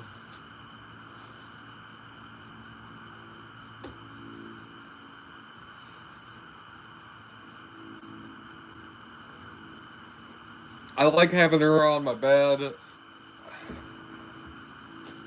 She is not a unicorn I can travel with, though. Traveling with her would be a pain and a half.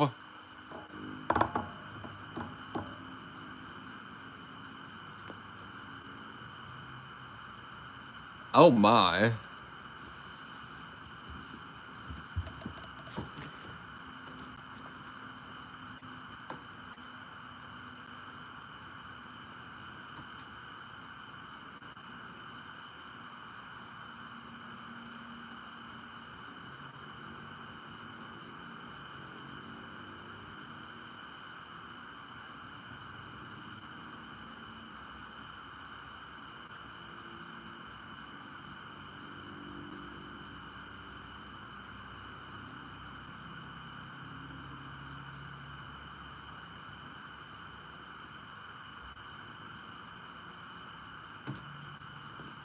Nina's on a hunger strike today.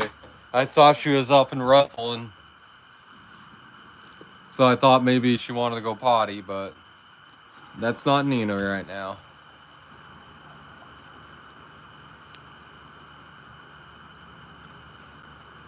That would be cute. As long as it wasn't too malicious.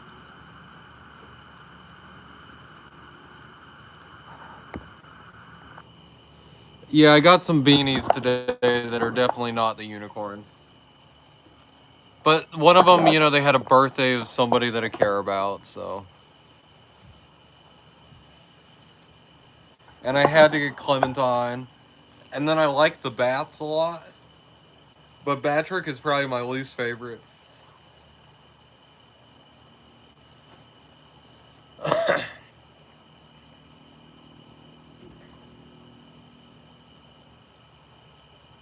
If I had a beard mystery unicorn thing, the rarest unicorn of that one, it would be spring loaded in the box. I guess then people would know which one it is because it'd be the one that's a little heavier than the other ones. I guess I'd have to weigh them all the same.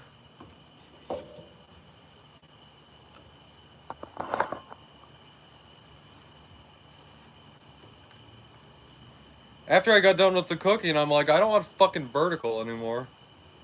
I wish I could switch the stream from vertical to horizontal midstream.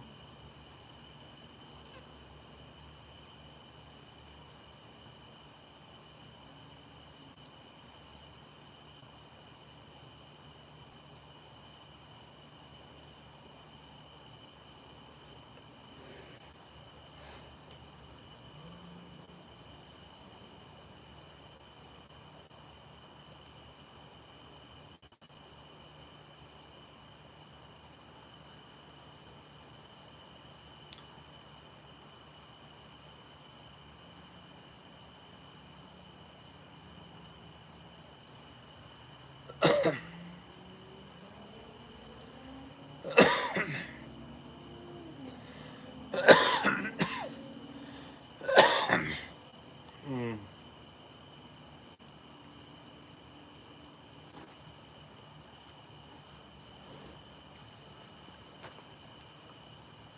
The beard unicorn, the unicorn that has the bandana and the hat with the bandana with the horn.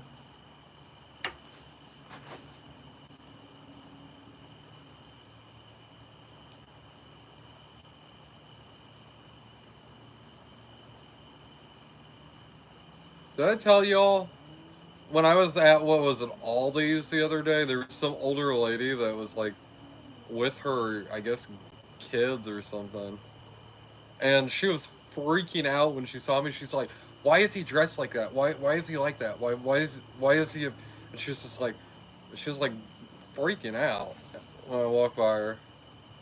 Why would he dress like that? Why would he go out? Why would he be dressed? Like, why would somebody dress like that? And I'm like, what the fuck? I wanted to say something to her, but just some older lady. Oh, yeah. I love showing off the unicorns here. The unicorn therapy is kind of got out of control at this point. But you know, it started with just Fanny, and then Rosette came along, and then everything fell apart.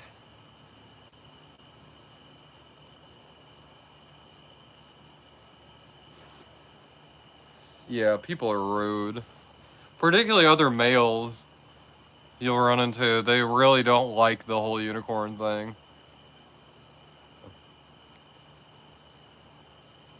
And Cat Guy is at least nice about it.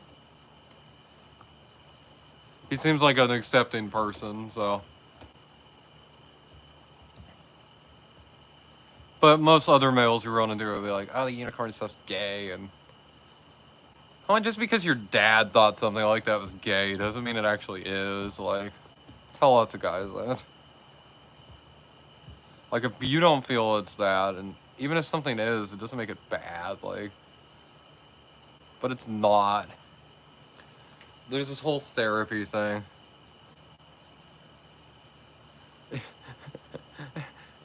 Yeah, the collection came together, but there's so many. There's like 50 unicorns. Including the unicorns like the Lego ones and stuff.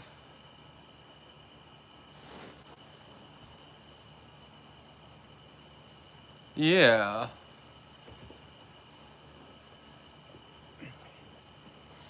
If you'd known me before the unicorns and after the unicorns, you'd be like, more unicorns, Beard, please.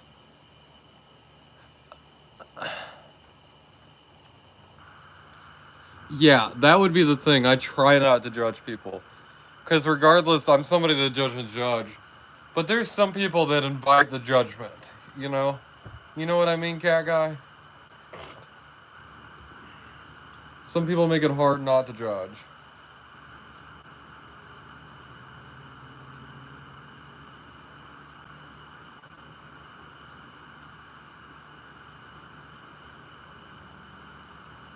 So what are y'all's opinion on Manwich? Because I think Manwich is okay. I think there's a lot of better things you can do with a tube of ground meat and $2.34 though. That's what I think.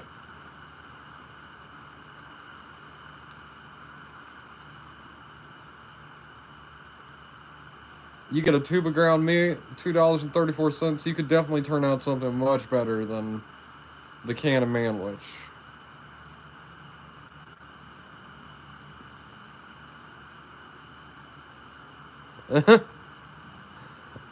I collect the unicorns and obscure music.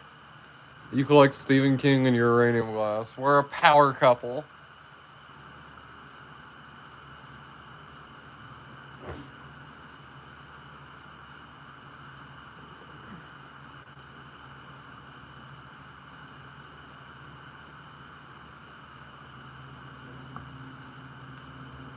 I just think you could turn out a lot better ground meat product than that.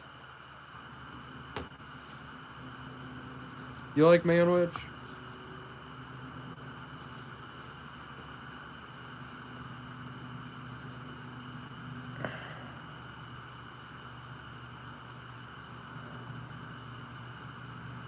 No, the tube of ground meat is the ground turkey that I get at the store. It's $2.99. Well, it's on sale at the moment. It was $2.99. It's normally $4.99 for a pound.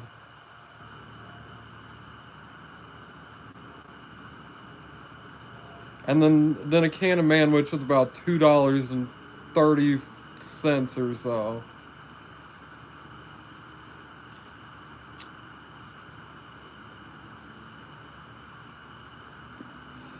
Maven's a straight up hater, yo.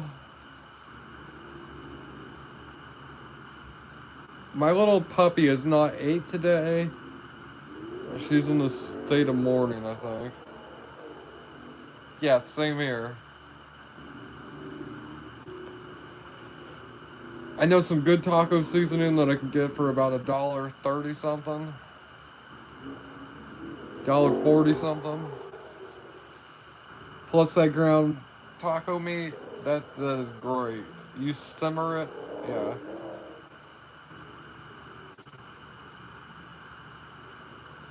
I wish there was a homeless encampment near me. If there was a homeless encampment near me, I'd throw together some of those manwiches and go take it over there. Because I don't want that food. I don't want to eat it later. I will if I have it. But I'd rather give it to somebody that actually needs the food. Because I don't like it that much. And somebody that actually needed the food would like it far more than I do. So.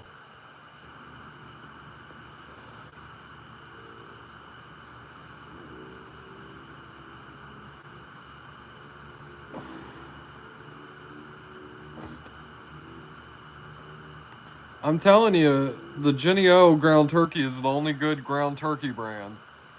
If you hate ground turkey and you've not tried it yet, it's worth trying. I've tried 4 other brands. I've tried 4 other ground turkey brands. 4 other ground turkey brands. 4 of them, okay, folks? All 4 times I got food poisoning from them. I got food poisoning from every single other one that I tried. So yeah, I'm really scared to try any other brand than Jennie-O. It tastes good and I'm not got sick from eating it.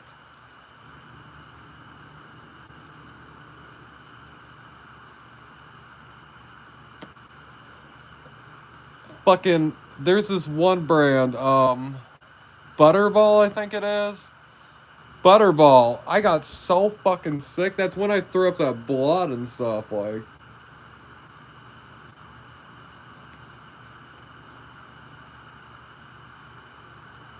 It should, but it doesn't.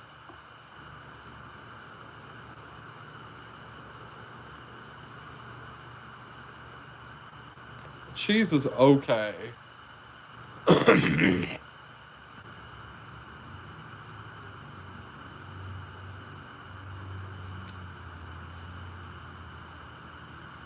What, CJ?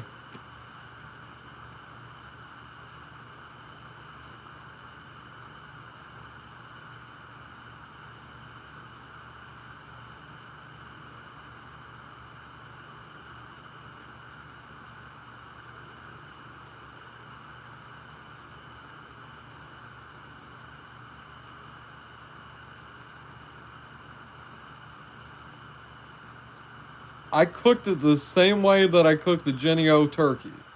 No different. Nothing.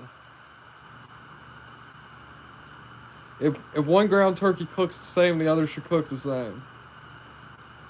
I cooked it for like 18 minutes, so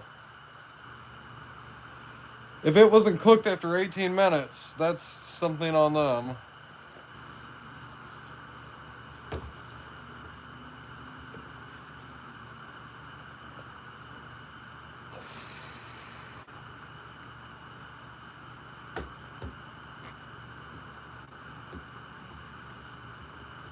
And it tasted horrible. It had this weird off metallic sort of taste.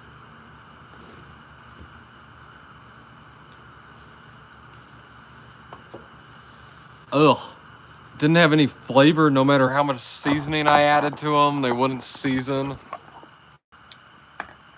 Like this meat is perfectly seasoned that's with the manwich.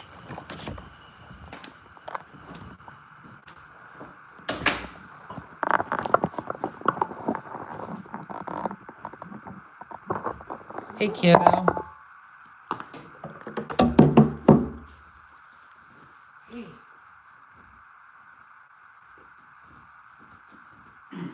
Love you, baby. You need to eat.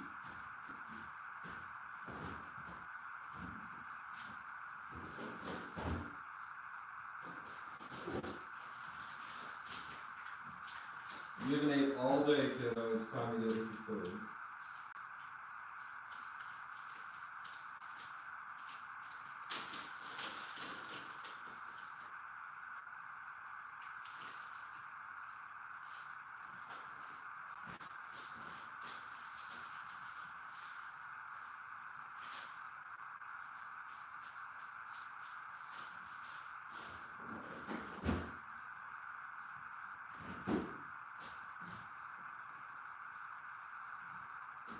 Enjoy your food, kiddo.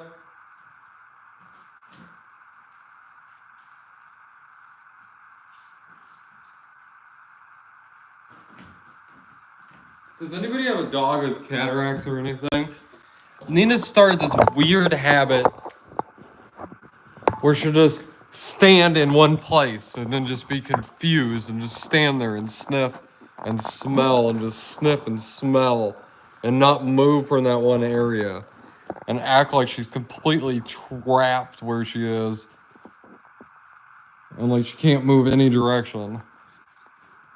And it's weird.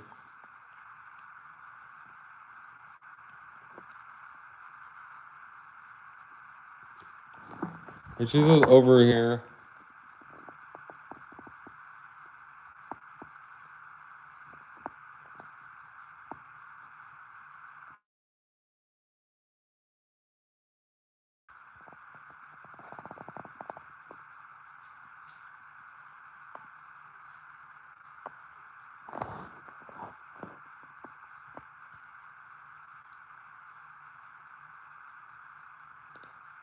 She's turning 15 in October. Eat your food, kiddo.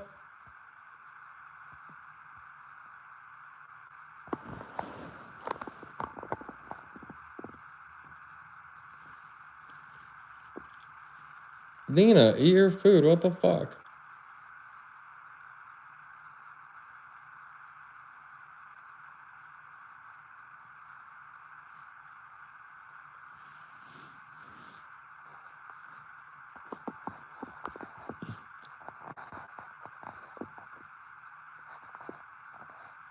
Yeah, Brie is okay.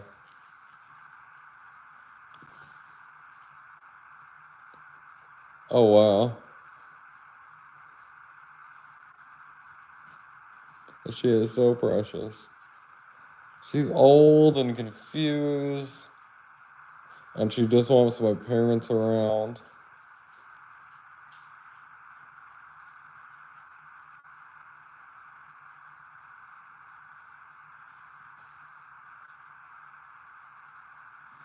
Yeah.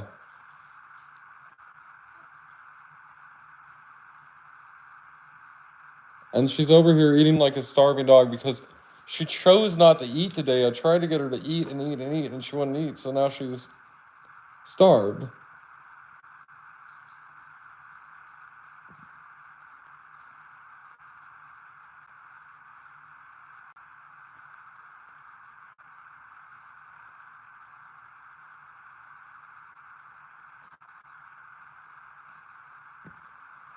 Oh, yeah.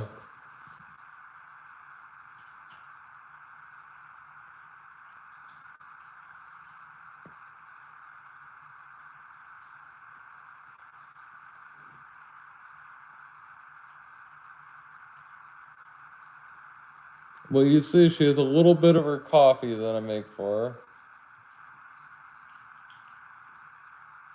Oh, geez, that piece was too big for her. I hope she's okay. Yeah.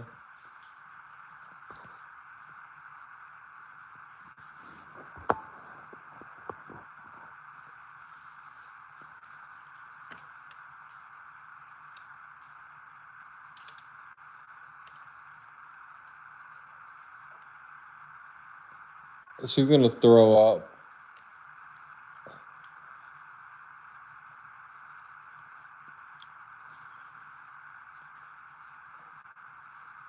Here in a bit, she's gonna throw up.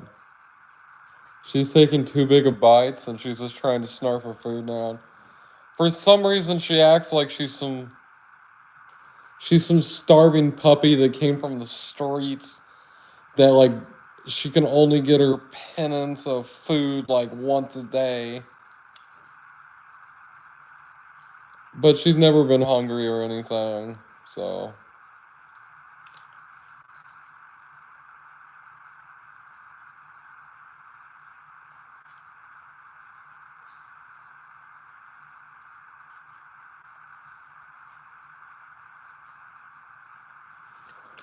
Let me go help her, folks. Hold on.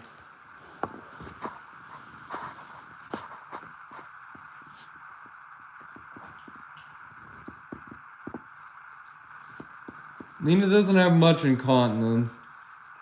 She just has a tiny bladder, so. Here, kiddo, give me a second. Let me help you.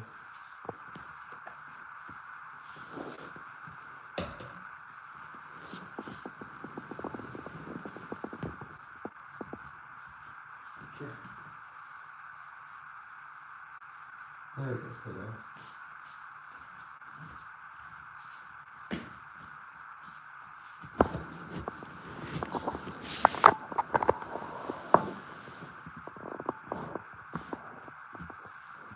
Oh, geez.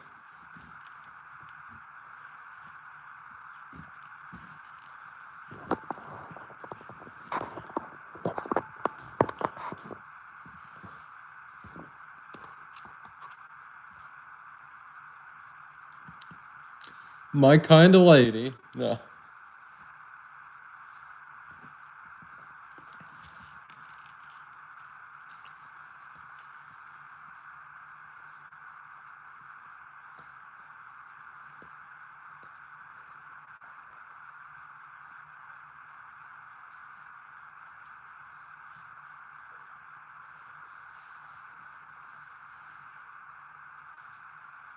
Why don't you drink your coffee or eat your food, Bean? I know you're hungry, but it's 9 o'clock, so I can't feed you anymore. These are things you should think of when you sleep all day.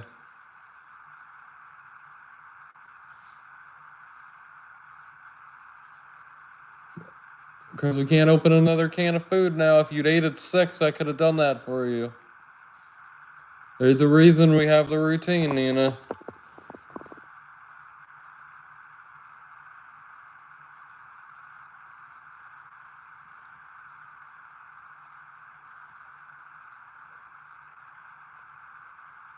You ate it all, kiddo. It's gone.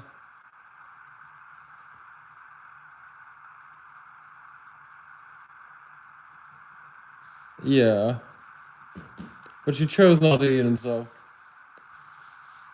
I know you're hungry, kiddo. That's why we eat food. If I open another can of food, she won't even eat it, which is the thing. She wants me to put it in there so she has the option, but then she's going to want to go to bed, so she doesn't actually want that.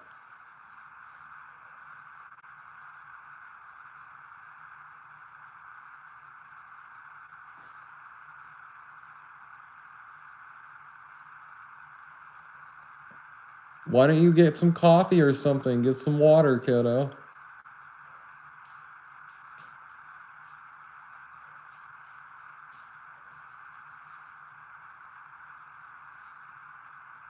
You haven't drank any water today at all.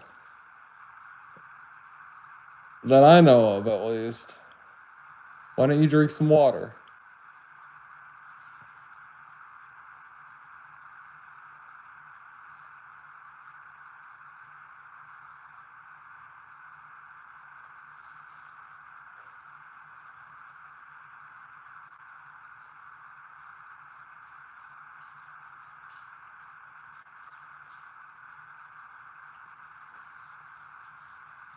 Why don't you drink some water, kiddo?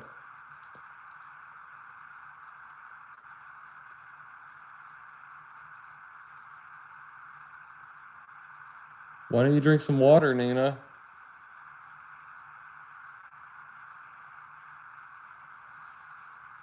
I'm not going to open a new can of food to give you one bite of food. All you want is one more bite. You could drink your coffee, you could have your water. That's half a can of food there, Nina. I already know what she's doing, so.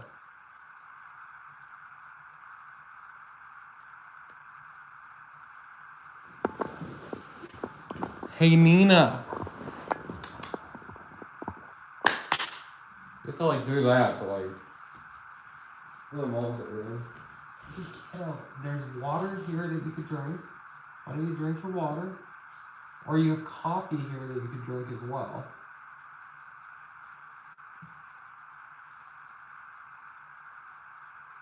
There's plenty of options. You've already ate all of your food. This is what you get for not eating later in the... You need to eat earlier in the day so you can eat more food. Here. Now it's gone. Now we have the coffee option, and we have the water option.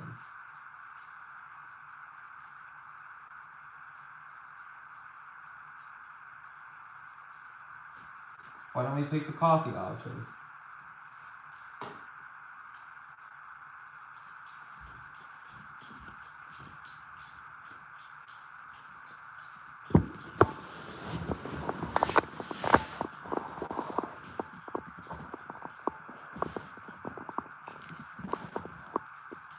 She doesn't put a lot of weight there.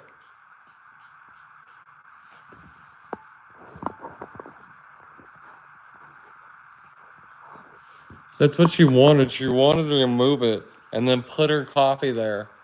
Because she'd rather just stand in one place and not move and have us do everything for her. Because my mom has started doing that too much with her as she's lost her vision. And now she just expects it, so.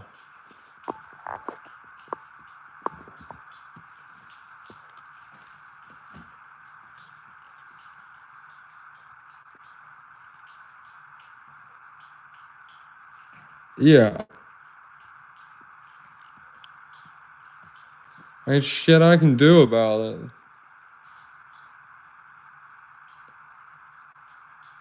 She's old.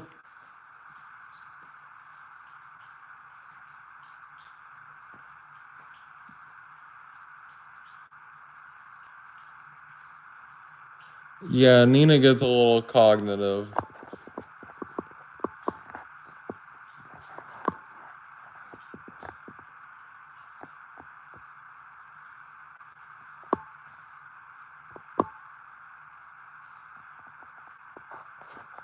Damn.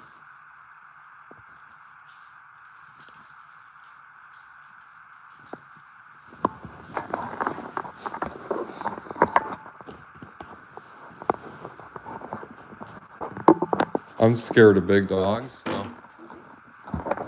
Here, I'll get you, kiddo. If Nina would use her scent trails, if she would use her scent trails and everything, and her hearing.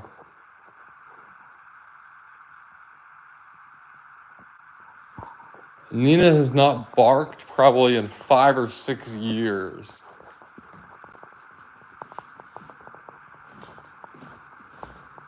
Nina's not barked in years and years and years and years.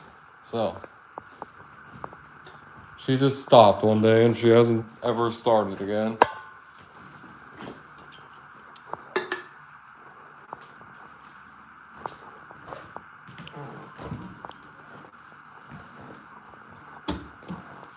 Like I told that story of when we were at that other place staying, Nina went up the stairs. This is when I had just taught Nina how to go up and down the stairs. She had initially been very scared of it. And then she just started being a dumbass about it. But anyway, I taught her to take the stairs one at a time. She went down one stair and then she waited and then she went down the other. She did it fine at first and then she started just barreling down the stairs at full speed. And she'd slam into stuff and fall down and everything. And I'm like, Nina, you have to take it slow, kiddo. You can go one step at a time.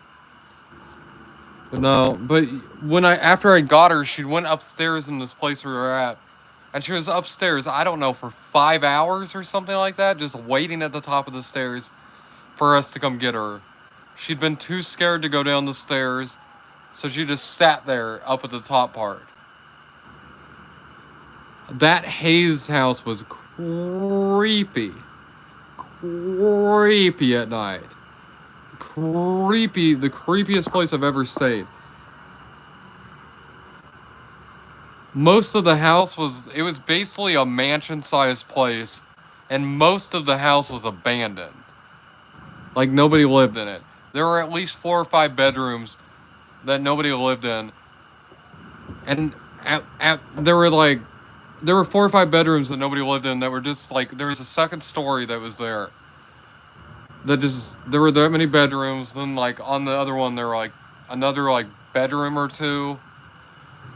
And then in the basement where I stayed at that place, there was another room that was shut off. That was another bedroom that was unoccupied. It was a pretty big house.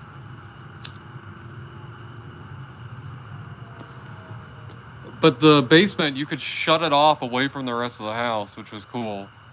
You could like shut the basement door up here, and then there was another door down here. And I loved it. And then you had another exit. You had another door just for the basement. So you didn't have to go in the house. And that second story was creepy at night. I went upstairs a couple times. I had a refrigerator and stuff. You had everything you needed in the basement. There was no reason to go up the stairs. I think it was set up for like kind of like an apartment sort of thing. But man, you could hear people walking upstairs sometimes, I swear.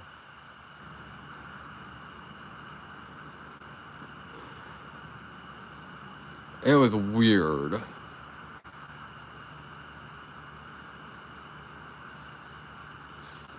Oh, that's cool. Gabby is 16 and acting.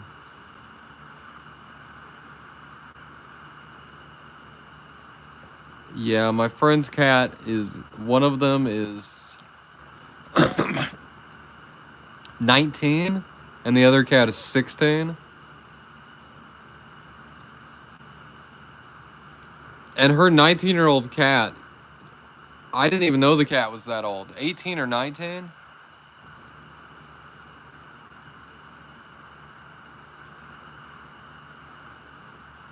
Oh wow, it's too small and Steve. But that cat is all spry and full of energy. It's not gray at all. It doesn't have any like issues moving around or anything.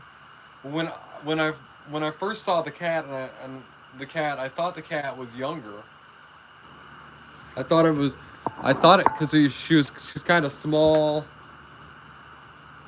But then I actually saw her in some better light, and she's gray, like on her face, pretty bad.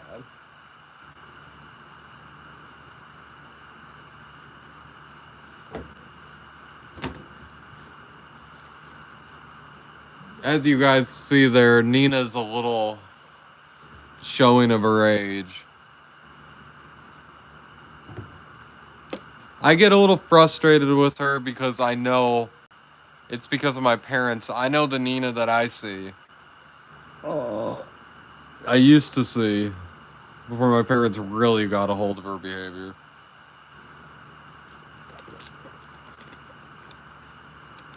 One thing Nina used to love to do with me is she'd love to show off how she could do something without my help. But nowadays that's past. But I'd try and help her with something and she'd shove me away from her and go do it herself. And then she'd look at me like, see? And I'm like, okay, kiddo. You want to do it, you can. Like, I love it. Nina will enforce the routine on me. I fell asleep on the couch the other day. And it was around night-night potty time, and Nina woke me up to take her night-night potty.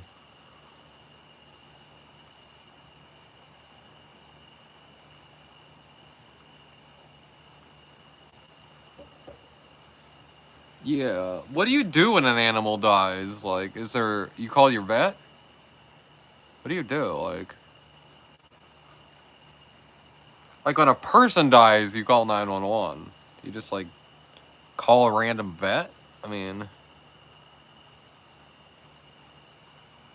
get a shovel? I mean, you could do that when a person died, but it might be more frowned upon. We're burying Grandma in the backyard like she wanted.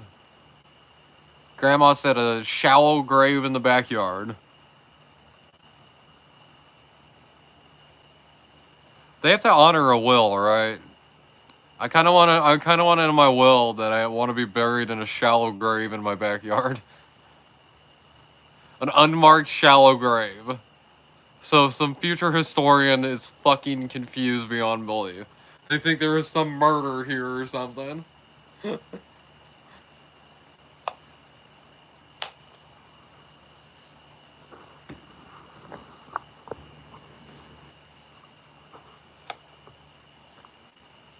Some new homeowners like digging in the backyard and there's a body that comes out. They're like, oh fuck! I'm like, I got your ass. It's just a prank, bruh. The old dead body in the yard prank. There's a dead bird in your freezer right now. Did you have another bird die? Or are you talking about chicken?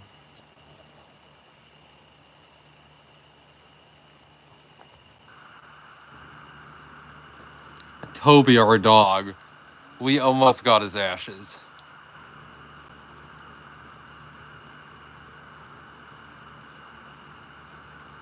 It's actually legal to bury a body in your backyard.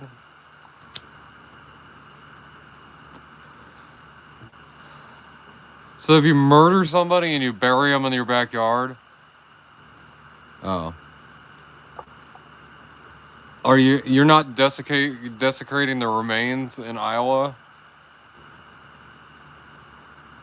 You're giving them a proper burial?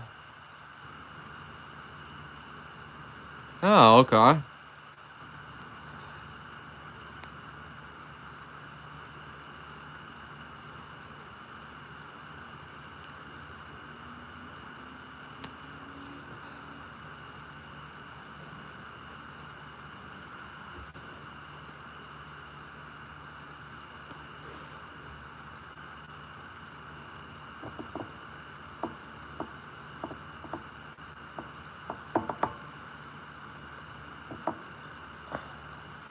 Oh, of course ordinances go against it. Maven, I hope you're... Oh. Wonder, thanks for hanging out. I appreciate it.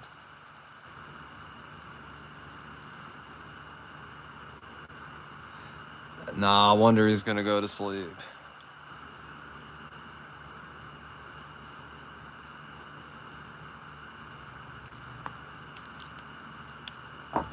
If you guys are wondering, I'm over here, I'm looking this way at Nina, trying to see if she gets up or not. And if you guys hear me run off,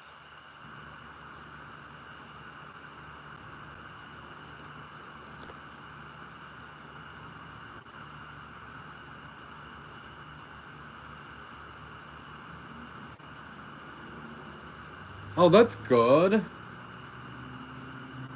I think embalming bodies is just a fucking scam. What's the point of embalming a body? You're gonna throw it in the ground anyway. Like, are you gonna exhume the body later? Like, you're planning on exhuming the body later? Like, I don't understand why you want to slow down the process of decay. What would be the point of it?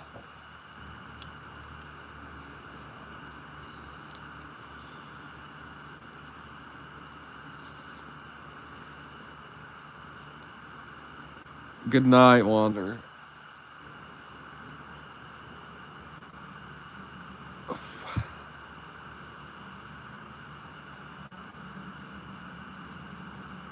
Yeah, I think embalming is just a scam that was picked up because Abraham Lincoln had it during his thing, and then they just do it to drive the price up. Like, oh, don't you want to see them like be, you know, look the way they did when they were alive? And I'm like, they're a fucking corpse now. Like, they're not who I loved or anything. And these people prey on people that are grieving and they're missing their loved ones and they want to see them again for one last time. But the last time you saw them is when they were alive, and it's gonna be the last time. That body is just a representation of who they were. Who they are is long gone.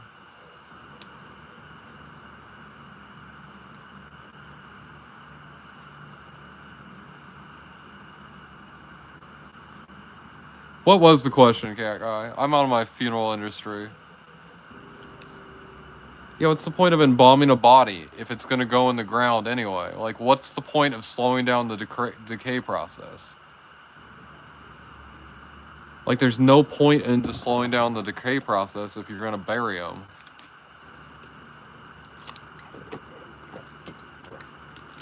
It's just a way to raise the price up. There's no point to it. You're someone that's more medical than I am. Can't you just throw a body on, like, ice or something like that? And then you just kind of, or whatever, get in the ground quick, have it all done. I mean, the fancy intricate coffins and stuff is weird to me. Who cares if a dead body is comfortable?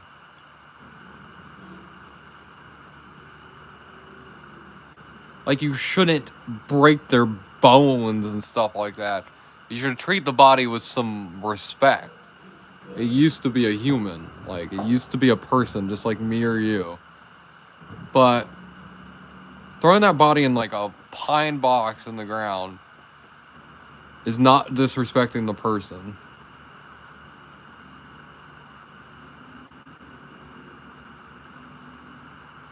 You're doing what is necessary and correct to get rid of the body. You're not, oh, I didn't put grandma in, like, the lined with silk coffin.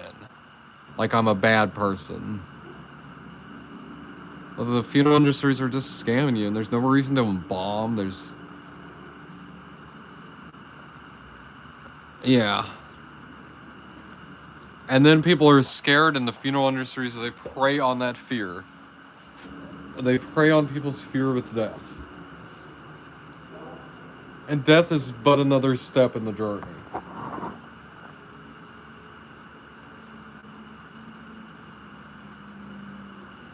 Yeah. There's definitely reasons for embalming. If you were worried like there was some foul play or something involved, and you're like, preserve evidence, I could see it, but...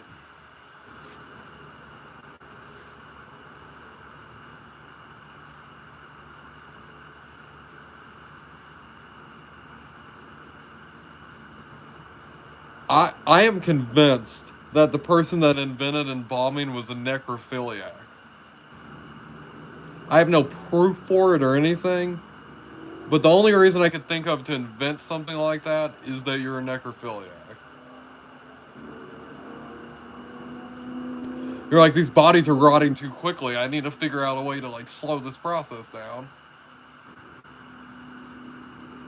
And he's like, oh yeah, I figure out this way. You, like, take the blood out and stuff, and I really think it, like...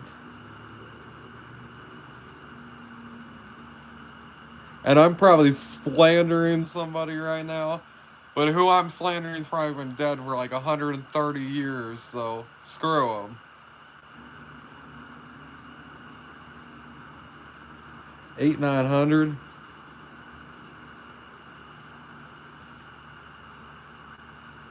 $3,000.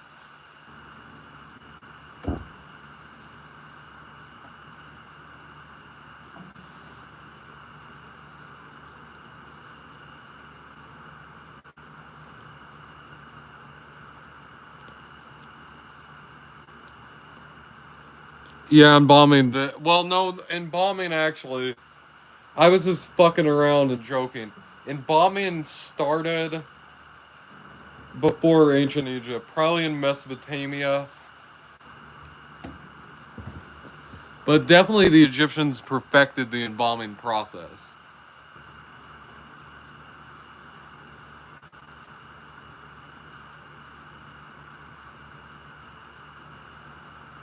Yeah, the embalming process back then was a whole different thing, and they did it for a whole different reason. And they actually had good reason for it and stuff, so...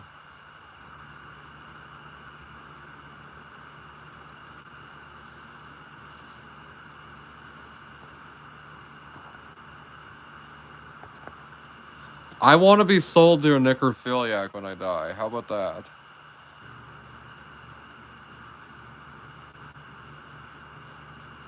I really think that Because people suffer from that sickness, and as much as we don't like it, we don't agree with it, that it's really wrong and it's not right.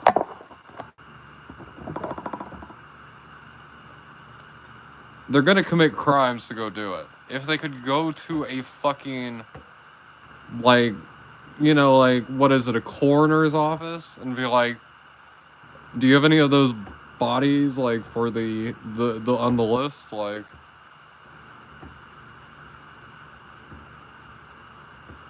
But see, then you have to do something illegal to obtain the body. That's where they get you. I really think it, and I'm not like some guy that wants to do it or anything. I just know I think about people like Ed Gein when I think about this. I'm like, imagine if Ed Gein had had this service available to him.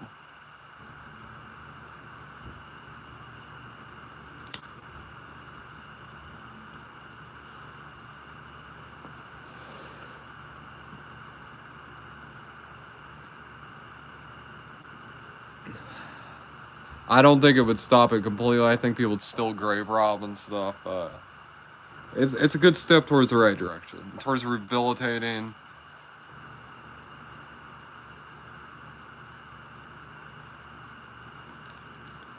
Ed Gein is the saddest of all the serial killer cases, I will say. And Ed Gein wasn't a serial killer anyway. I would not classify him as a serial killer.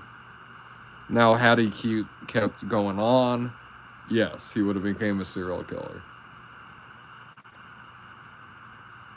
He just missed his mother, and his mother was so abusive and just took over his whole world that his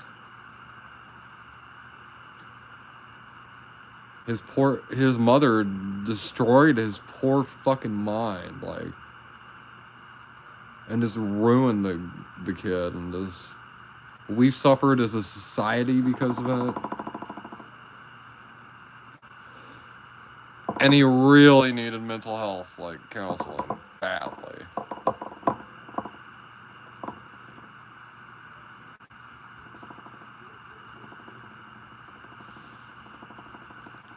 Edmund Kemper. Have you ever heard any of Edmund Kemper's audiobooks? For the California prison system, he recorded some audiobooks. I listened to a couple chapters. I think it was Flowers in the Attic that he was reading. And he had a really soothing voice. It was really soothing. Really soothing, deep voice. Really relaxing. I was starting to go to sleep. He's 6'9". He's still alive.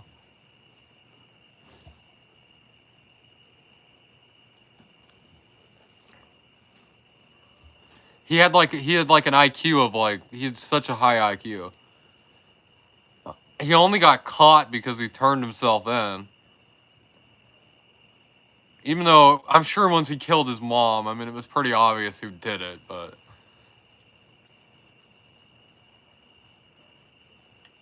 Oh, yeah, his health's getting pretty poor. He's like in his 70s, though. But he provided us great insight into the serial killer and stuff. Yeah, he went to the all cop bars and socialized with them and stuff and learned this stuff. And he watched Columbo and stuff like that.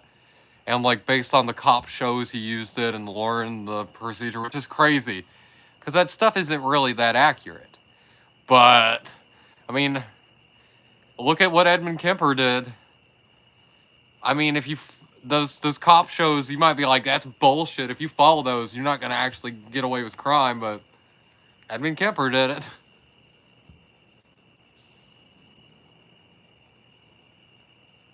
See, Edmund should have killed his mom. He should have started with it. If he'd done that, then he wouldn't have felt the need to anymore.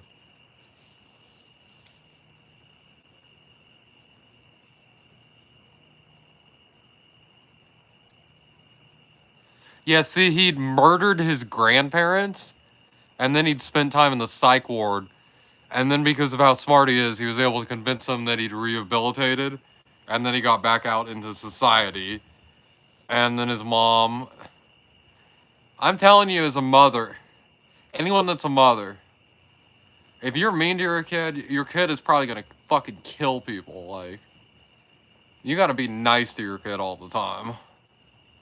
That's what I've learned from all this. Like you can't be mean to your kid at all when they're growing up. Nothing.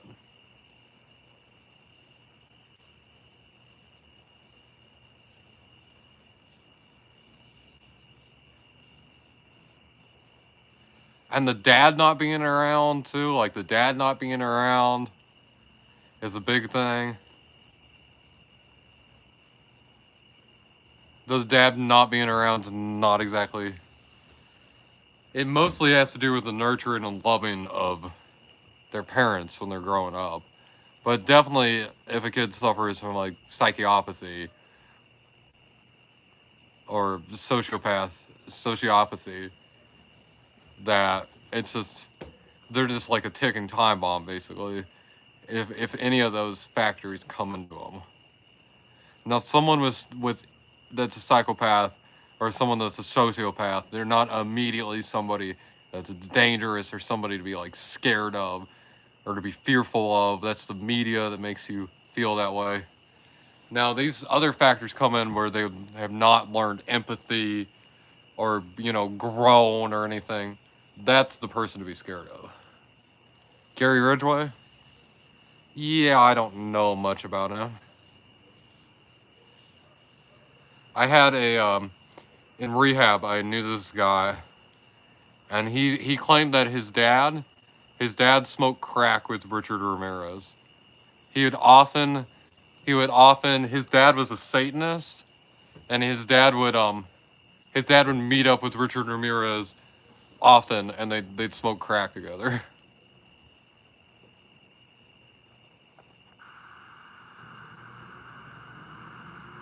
No, I'm not talking about DOA.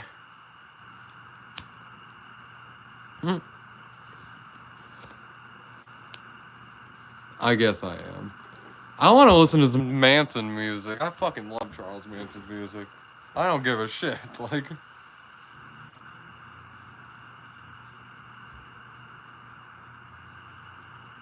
his prison albums are so interesting. It's crazy to hear his last three albums. He's over 80 years old. Ooh, Iron Door. Clang, bang. The iron door. Clang, bang. With the iron. Yeah, psychopath. In fact, somebody that's raised right is a psychopath. Clang, bang. Clang with the iron door. Manson's a pretty good musician. Like, we have to really separate from what he did in the music, but the Beach Boys loved him and stuff. I mean, I'd say he's one of the most underrated musicians, mostly because of what he did himself. But really, it was the FBI, the CIA, the MK Ultra experiment. They used him to kill off the hippie movement. So just because he was a loser doing nothing in life, that wasn't his fault. Like,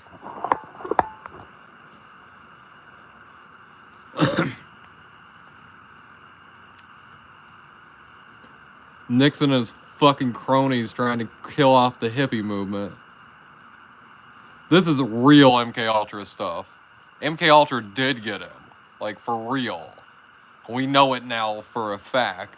Why the fuck was this parole officer meeting with the head of MK Ultra? Like, there is no, conspiracy thing you could fucking tell me about that. He said the show got canceled there, but they're still going. Huh?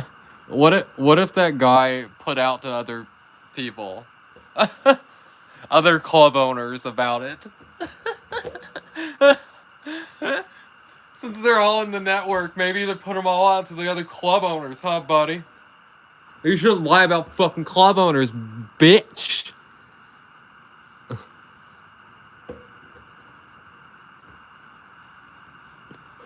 Anyway, folks, I apologize. Beard got a little hyphy there.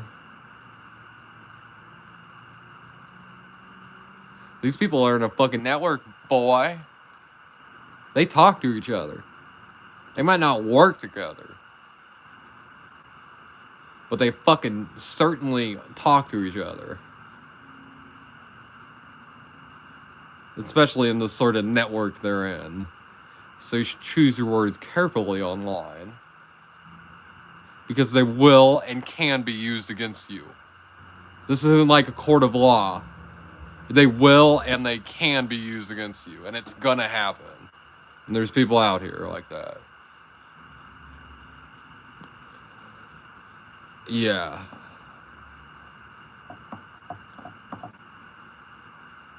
Because, like, it ruins their reputation as a business and stuff. And just for his fucking content, man. No.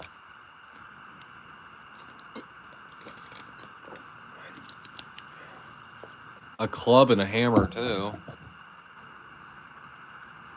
What is a club and a hammer? What, are we gonna build a house?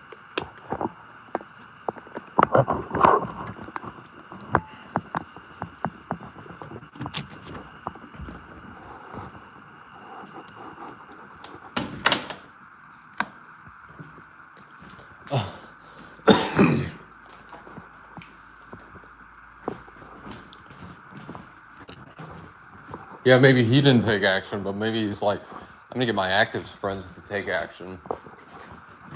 Imagine getting protested by the entire gay community. I gotta say, hard to say you're pro-gay rights when the gay community is protesting you, right? There's our old shorty. Shoddy, shoddy, shoddy. Oh, we love you, shoddy.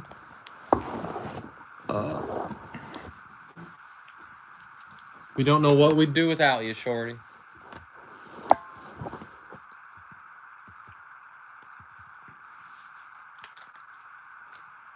I kind of want to hear Iron Door.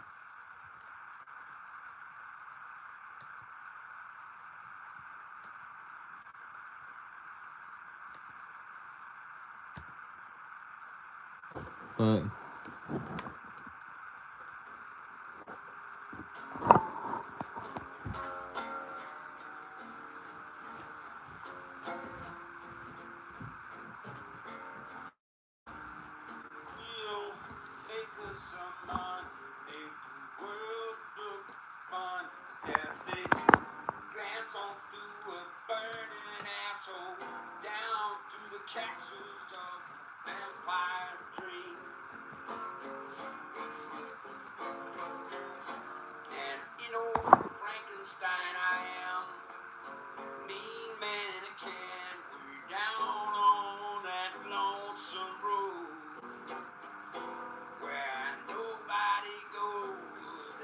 I'm gonna chase off my viewers with Manson now.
I've got to find my record.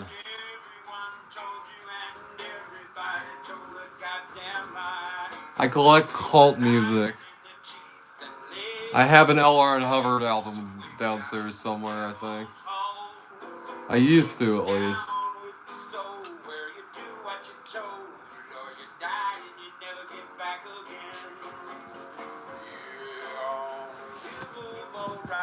I figure if some cult takes over the planet, I'm like, no, look, I'm a big fan, look.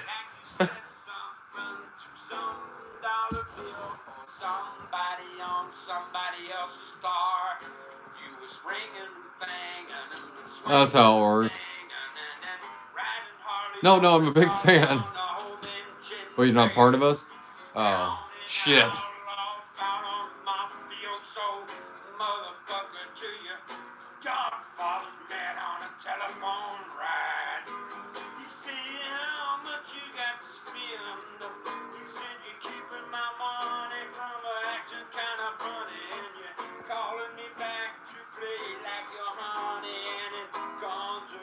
You don't get to hear much prison music while you're free, too, so.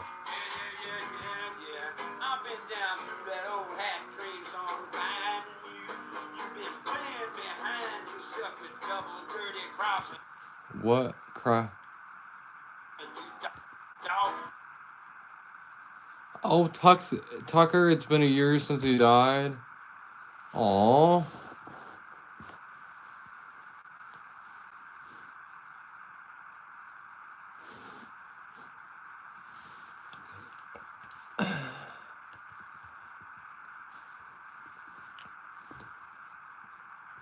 No, Edwin, on Charles Manson's album, somebody else plays guitar.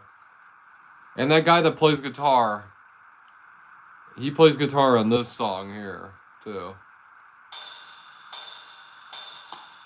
Bobby Beausoleil. Bobby Beausoleil might get out of prison soon, actually.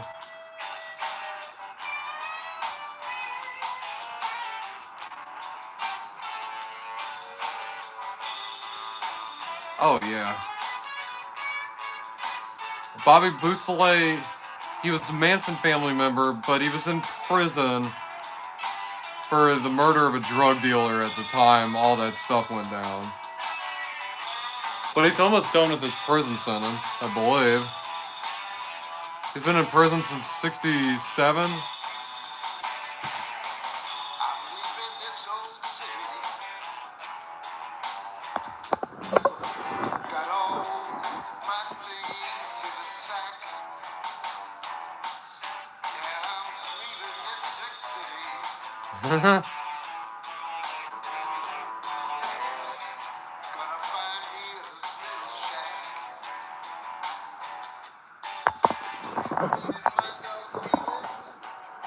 Look at the that's the album cover. I don't know who S.A. Harris is, but hope he's not a sicko. That's who's singing.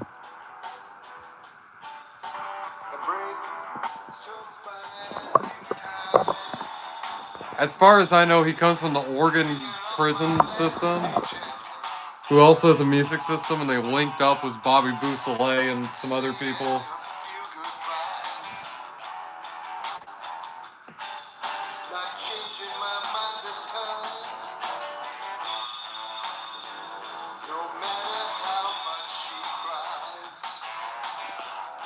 Oh, what the fuck?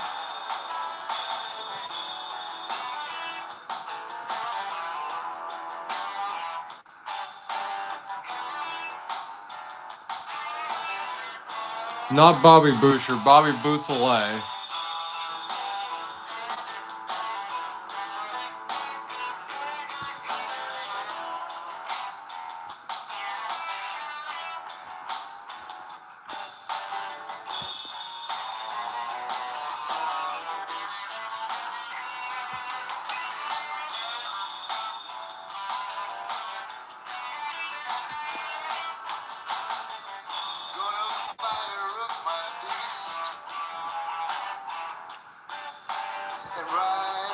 I was talking about Manson, that's probably it.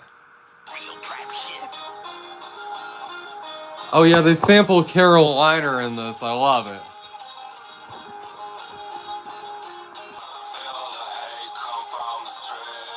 And I wouldn't have any way, Macabre. And the hearse. You know, God got no power in my words.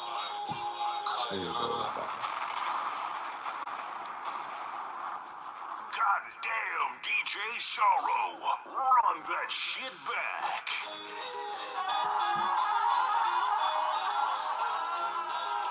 They made the song more disturbing.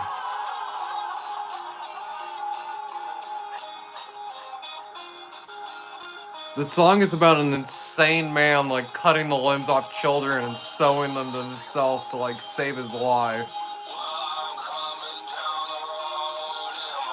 And DJ Sorrow made it more disturbing.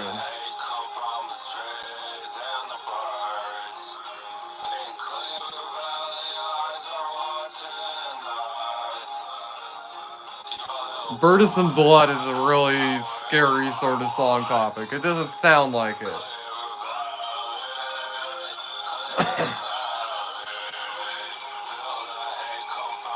I've seen Birds and Blood show up on like lists of like serial killer music.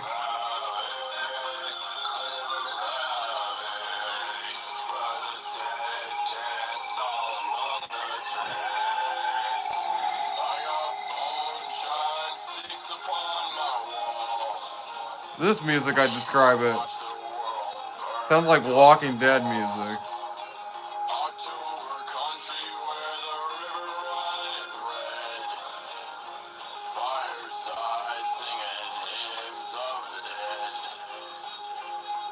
Like the kind of music somebody'd make during the apocalypse.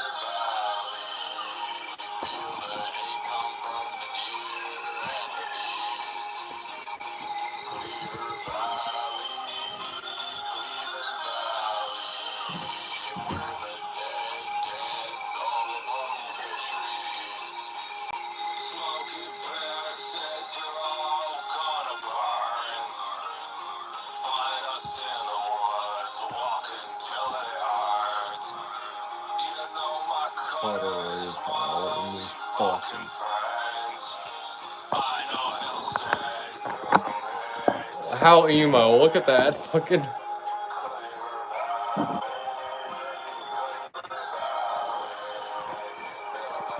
This is Cemetery that we're listening to.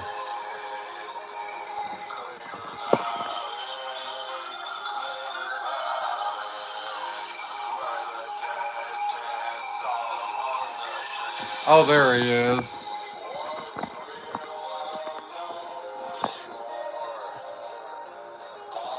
Looking like Beard did when he was in high school.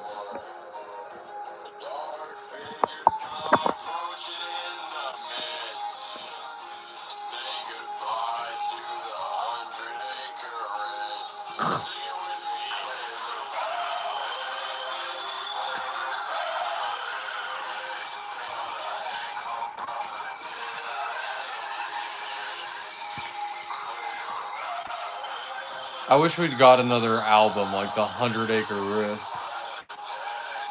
The 100 Acre Wrist was so crazy.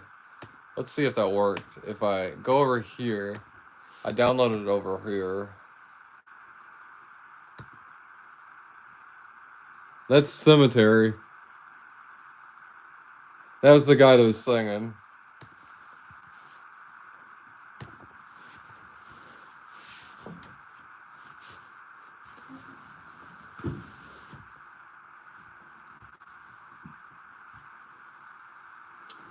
I can't even spell cemetery right now. I'm like, I try and spell cemetery and I start spelling it with an S and I'm like, well, no, it's a C, that's right. And I'm like, we should have just changed the spelling at this point. Between like Pet Cemetery and Cemetery.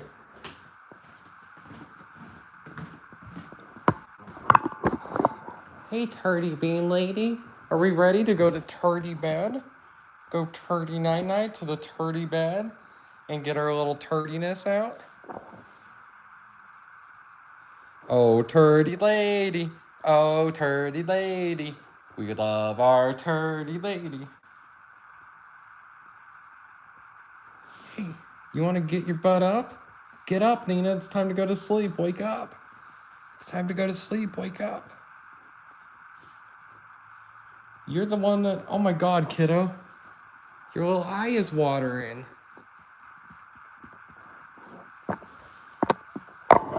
Hey, kiddo. Here, you want to get up and go night-night? Yeah? Okay.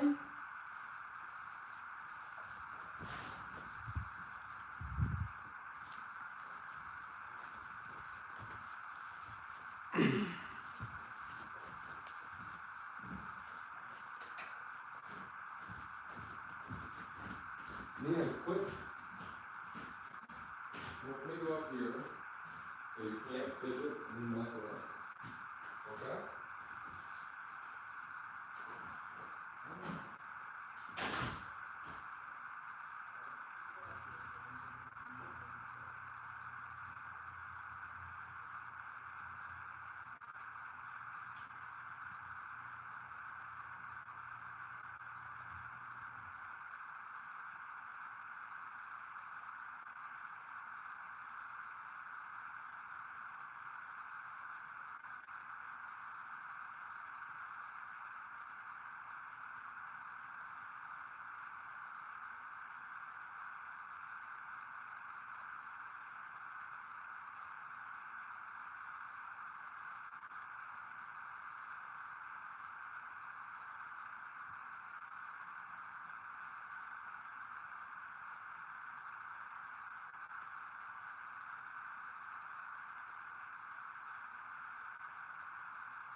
There once was a chihuahua. There was a chihuahua. And her name was Nina. And she was confused with Nina's school because Nina is my favorite.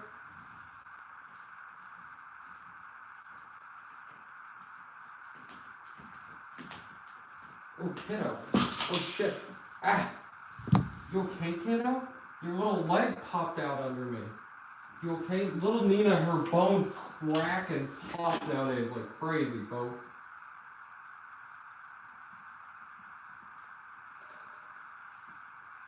You okay, kiddo?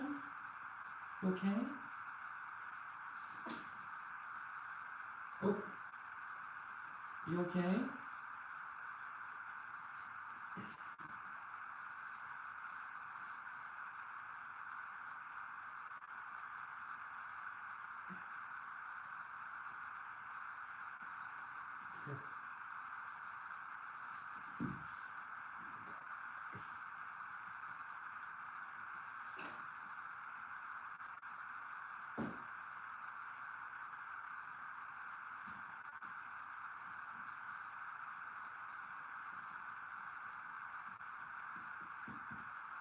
I'll see you in the morning, okay, kiddo?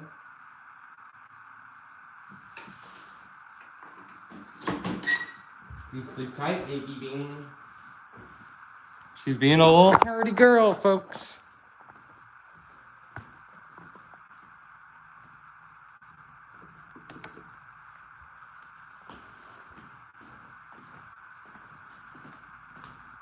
Oh, I'm sorry to hear you're feeling sick, Maven.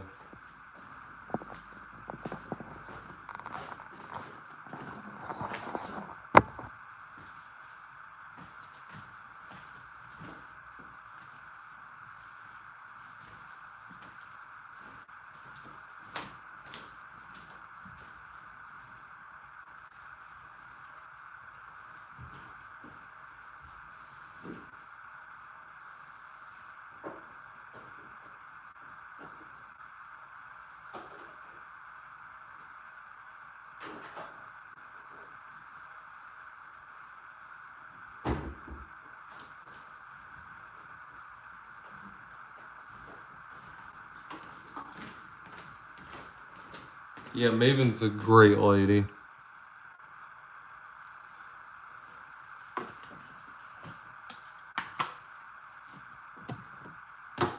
Maven needs to gain that live confidence. Maven, you should have seen the first few times I went live. Hell, even now I think I'm terrible at it, but I'm used to being in front of the camera.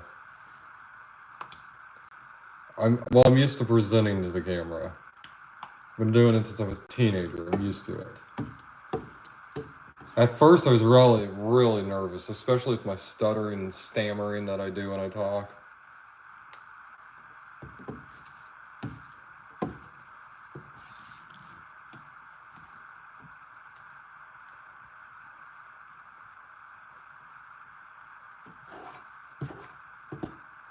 Sorry folks, I'm putting the food up. At least a bit of it. Some of it I'm gonna eat. I'm actually gonna throw some out, but not much. I hate to waste food, but if I don't like a food, I don't like a food, so.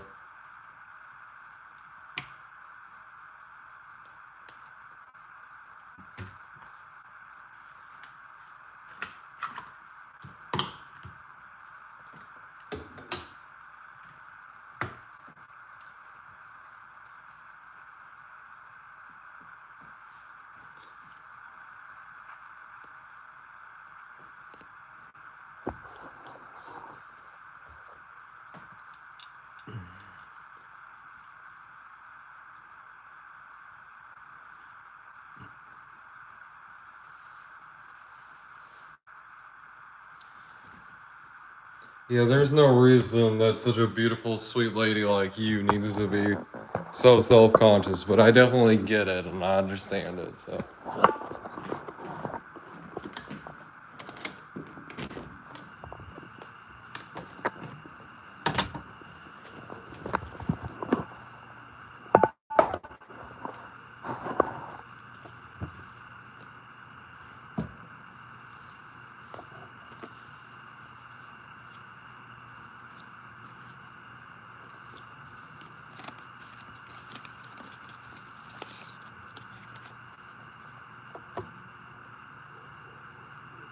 Oh yeah.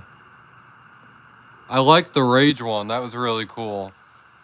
You do great lives, like, I love the vibes, it was so relaxing and nice. It felt like you. Yeah, I'd be a little self-conscious.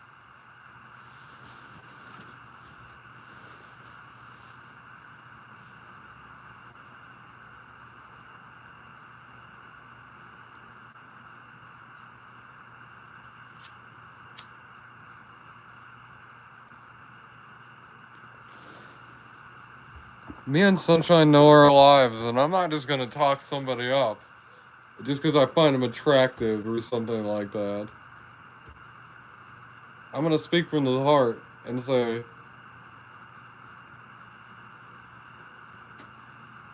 it's good that you brought yourself to the lives, and you actually did something cool and interesting that you're passionate about, and the way you presented it, your storytelling ability. I love it.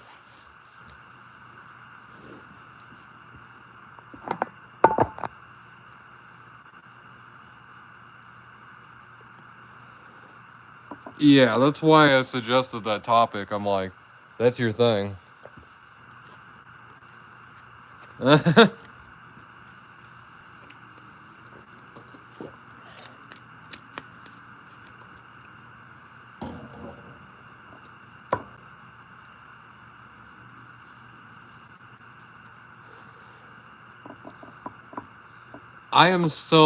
I'm so confident.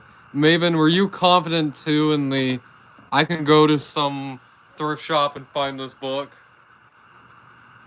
Because I'm pretty confident that if I search around well enough at thrift shops, antique stores, garage sales, that I can find the book for pretty cheap.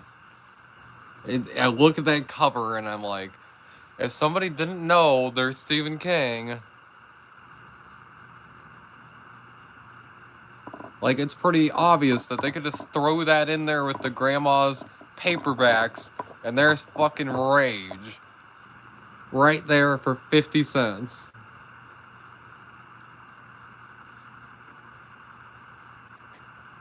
And I'm paying that 50 cents.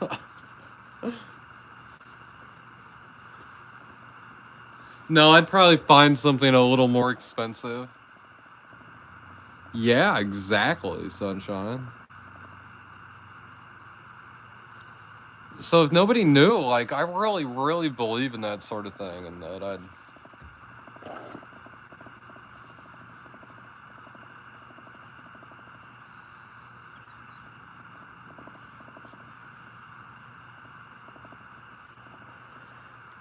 Like, I understand it's worth $1,000, I understand, like...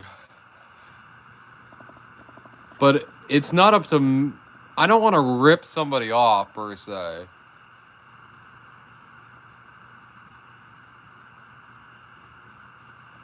But, like, it's up to them to do their research on what they're selling.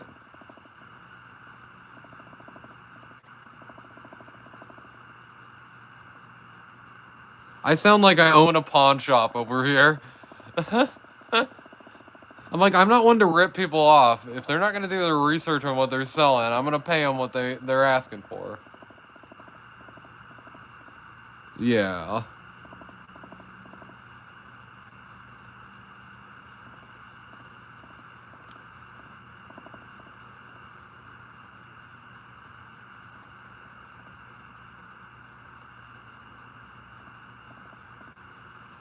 If they had, like, Rage in the box of paperbacks, and it was, like, 50 cents, I'd probably tell them, I'd be like, I'll buy the whole box of paperbacks for $20.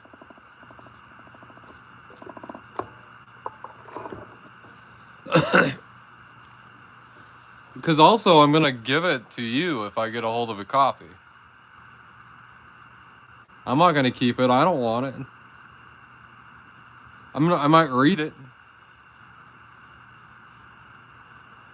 But I don't want it nearly as much as you'd want it, so... Why would I hold on to something that I'm just going to put on the bookshelf with the other books? And it's just going to be another book on the shelf. Like... It's not gonna mean nearly as much. That's my goal of finding one. I want to help complete your collection. And if I get that YouTube money, I might pay the thousands of dollars for it.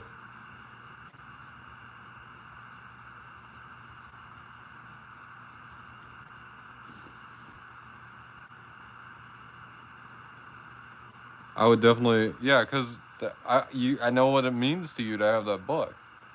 And like I said, it would mean it would be awesome.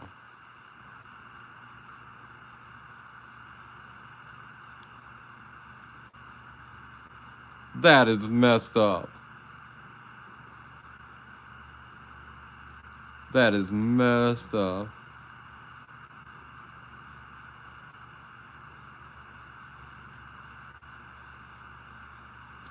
That's just how I feel. Like, of course the book.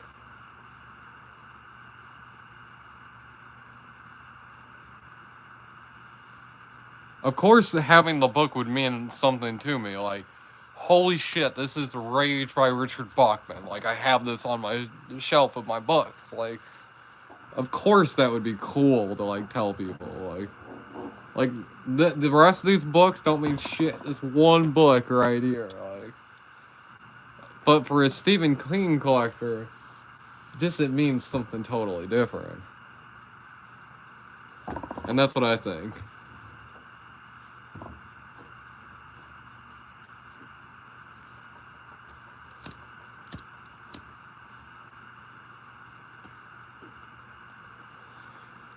There's several book resellers here and bookshops.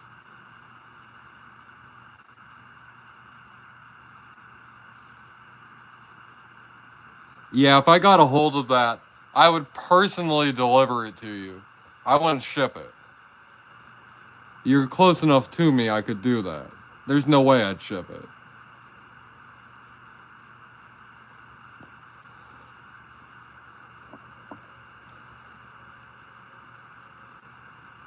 I'll go get some silk or something. I'll wrap it in some silk cloth. Yeah, no way. I deliver it to you personally. I try and get the fanciest material I could, wrap it in there.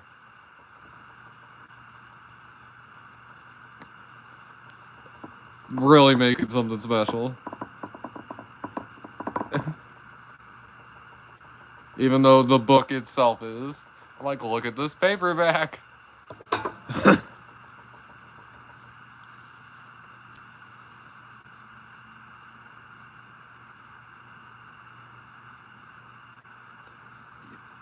I'm glad you have a copy of it, but you don't have the actual copy of it. I'm happy that you can read it, but you know. Sunshine. There are some unicorn like friendship bracelets and friendship necklaces that I've been seeing. And I've been thinking of including those in the unicorn box that I'm gonna send to you, unicorn stuff. We'll have a friendship. We'll have a friendship bracelet.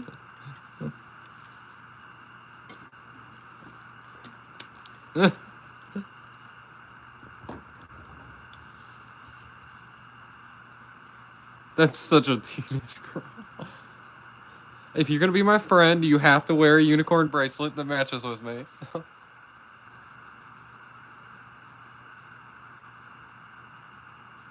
Maven, you could be included in that. I just don't think it's something that you'd wear. I know you don't wear jewelry and stuff like that.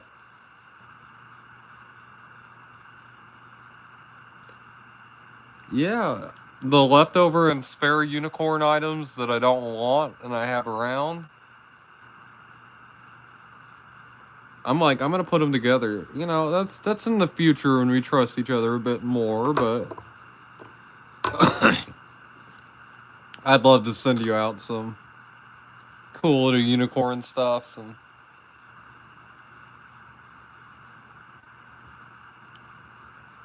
I'm gonna paint you your own unicorn and you'll have your own personal. I hope I can. I'm gonna get some. Yeah, the wood stuff will be easy to ship out. I'll just like bubble wrap it. It won't get damaged too much.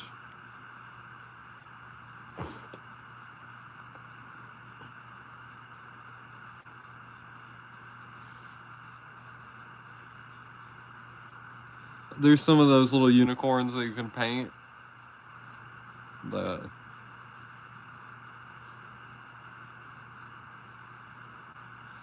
And then Maven's making me a unicorn journal. Some point. Some point. It's not. As Maven reminds me. It's pretty far down. But it's on the list.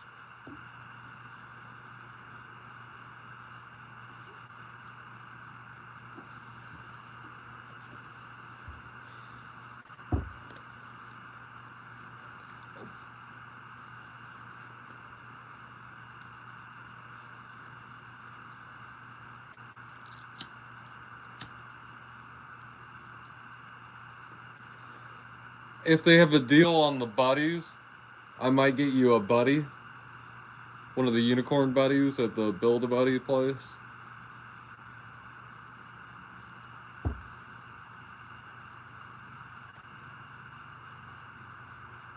Hey.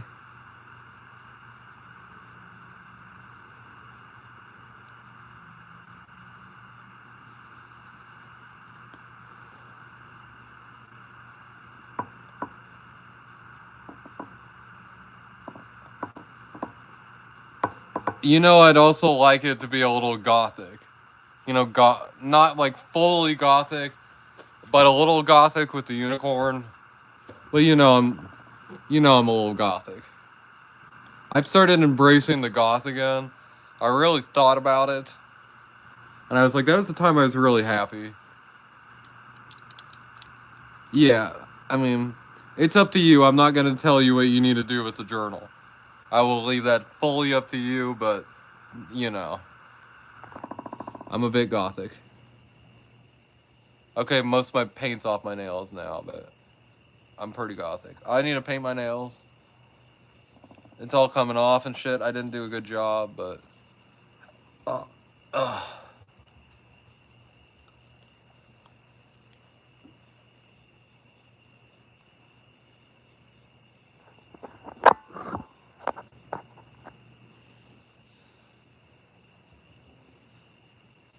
It doesn't have to be too over the top sickly sweet, you know?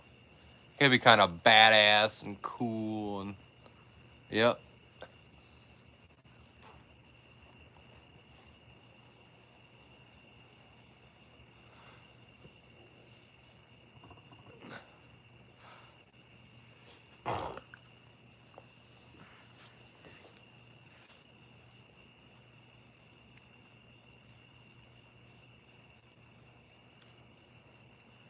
Those journals are not a waste of time. Not at all. You learn your friends and you make them something nice, a little journal to like. I mean, that's awesome. I'm trying to learn other things for the unicorn box. I like to get to know my friends so I can help them with things. I want it to be a unicorn box. I was thinking of including a horn for you. You could put the horn on your dog. I'm sure the dog would love a unicorn horn.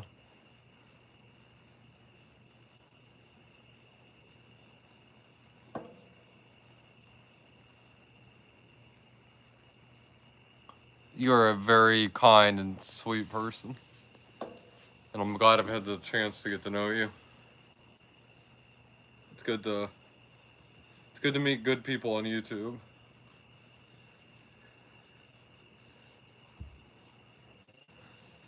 Yeah, the horn goes so great. Once you add the bandana with the hat, it works great. Like, watch this, folks. Look at the horn like this. Like, it doesn't look nearly as cool. Looks kind of weird, in fact. Oh, Maven's a jerk. Maven's a horrible jerk. She's so mean. I'm trying to be also cool and like hip and kind of. I'm kind of trying to be fashionable a little bit, I guess you'd say. Trying to create a unicorn fashion for men.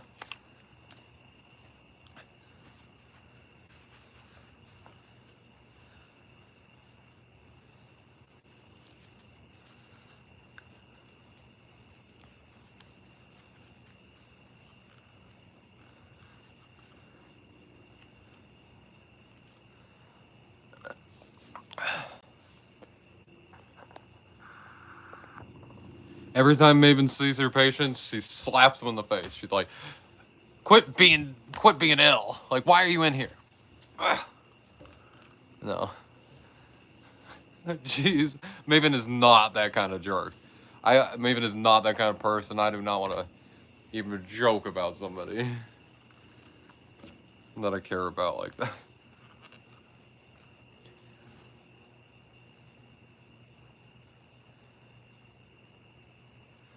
You want to...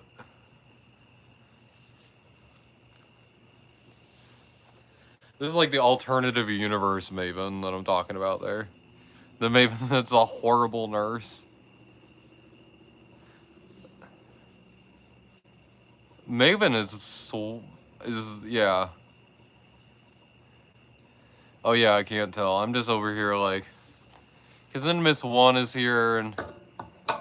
She's just a great woman too. And I don't know if Cat Guy's around, but he's a great dude. Trying to do the best. But like, that's the thing. Around here, and for any lurkers, everybody here is just a chill, normal person. Just normal, just cool, awesome. Chills out, lives their best life. They ain't fucking wandering around in an RV, chasing after the next content. Because we don't need to chase after the next content, because the content is here. And wherever we are, the content is. So we don't need to travel around trying to find things to make content. It just happens.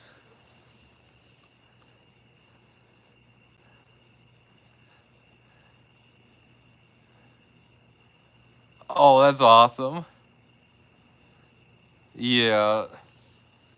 The nurses that my grandma got at her care facility, they really cared about her. There's this male nurse. I talked to him. He's the only one I talked to.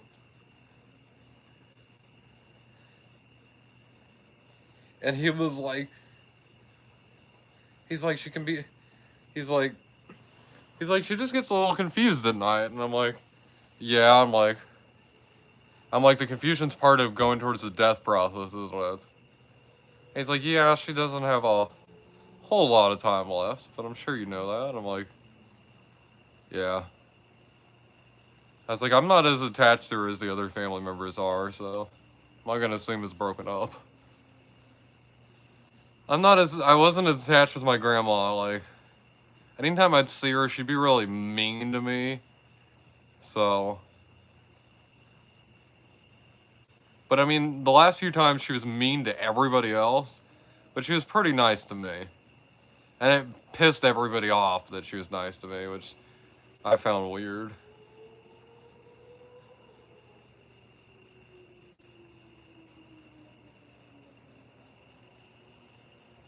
And then the inpatient nurses seemed pretty good. My mom dealt with that more. My mom suffered because of that. Anyway.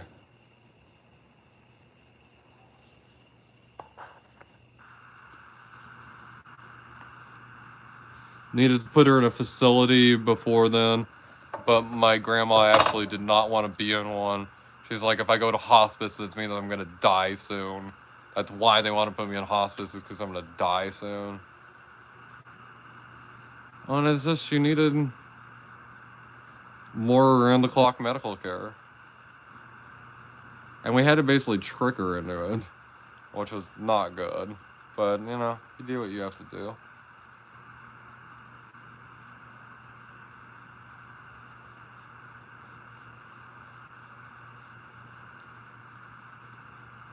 But I think if she hadn't opposed doing it long, you know, she could have lived longer. But, you know, she made it to her 90s, so we could all hope to live to our 90s, so.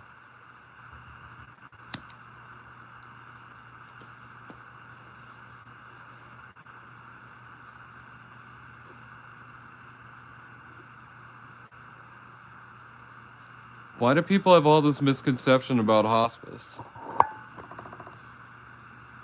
Where did the misconceptions of hospice come from? Is it that most people, they put their loved ones in hospice and they die? Do they not realize their loved ones are on the way out anyway? And that it's not hospice that killed them, it's the illness they have, or the old age that killed them? And they're just looking for somebody to blame?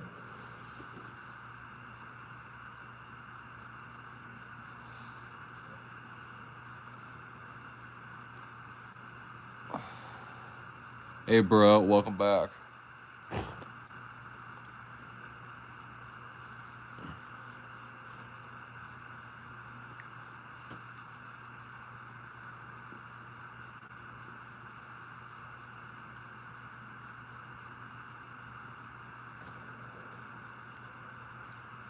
Yeah, denial is, yeah.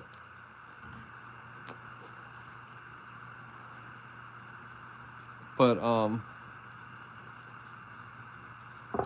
I'm willing to learn and understand more about death. It's not something I'm familiar with.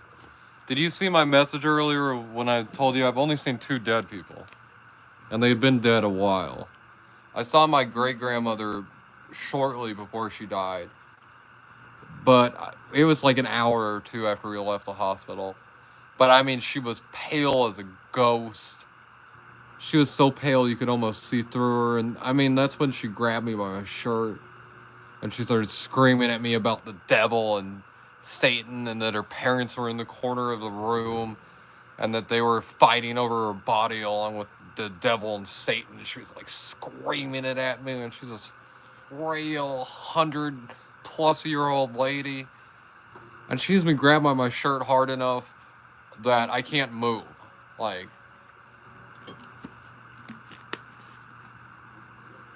and that's the freakiest death encounter.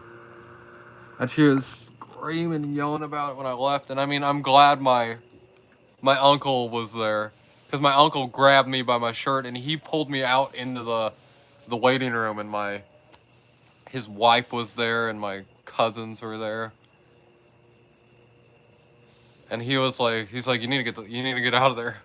Like, he's like, he's like, oh. I could see like how pale I was and how it was. And I mean, that was crazy.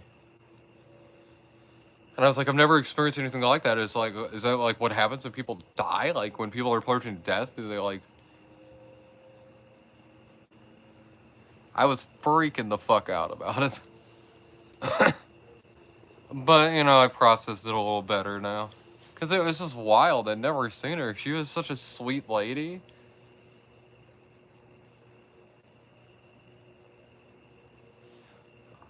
She wasn't, like, peeing or, you know, her colostomy bag wasn't anything. Yeah, she was freaking out, like... And she's like, I'm gonna go to hell, like, I've been a bad person. I've done bad things. I couldn't believe it because she wanted to give me a hug, so I went in for a hug. And she felt like, I don't know, a corpse? I guess that's what a corpse feels like. She was all like cold and just her skin was all just loose and everything. I've never touched anybody that felt like it. And then she grabbed me and I was like, what the fuck? Cause it just like switched like that. And she was like that like the last 2 days she was alive.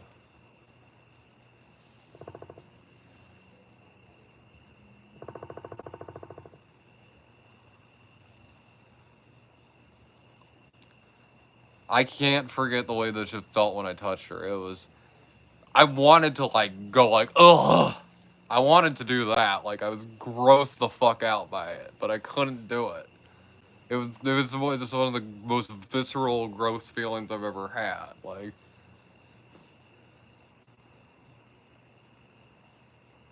and it's kind of a bad last memory because she was such a sweet lady. I remember at family reunions and stuff, you'd have to get really close to her and like yell in her face because of her deafness. But she talked about growing up on the farm and stuff. Like when she was born on a wagon. When they had the land rush in Oklahoma, she was born on a wagon going for the land rush where her parents, they like staked up a farm and stuff. And she grew up on that farm as they're like trying to tame the land. So she had some pretty crazy stories. She was born on a fucking wagon, for fuck's sake. You're not born on a wagon and not have some crazy life stories after that.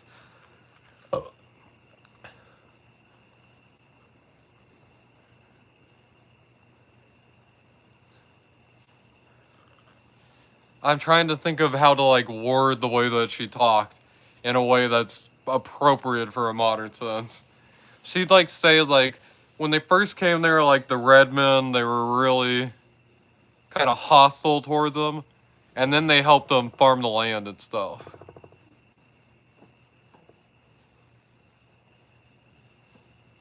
Particularly the ones with the darker skin, which I think she's talking about the enslaved people that were there, that were willing to do farm work.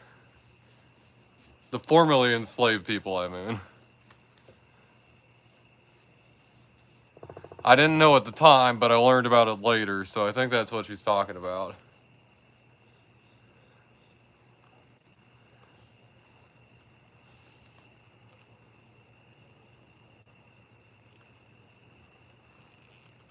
But the farm was crazy. I've been to that farm.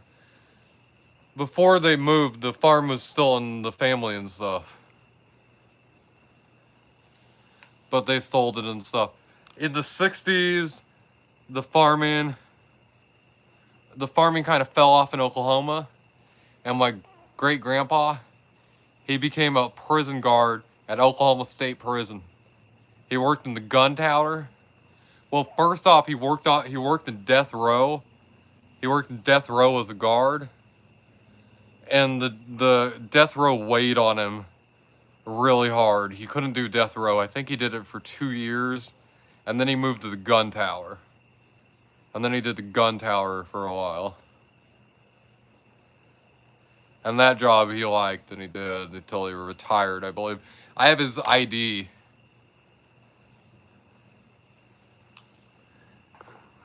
Anyway, I see things and but it's also freaky. Wow. And dehydration in the dying person. It's not really part of the dying process to not eat or drink much. The body knows what to do.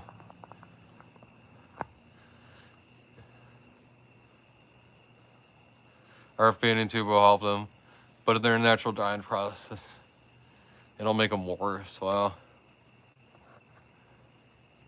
it does make sense. Yeah, we don't talk about death.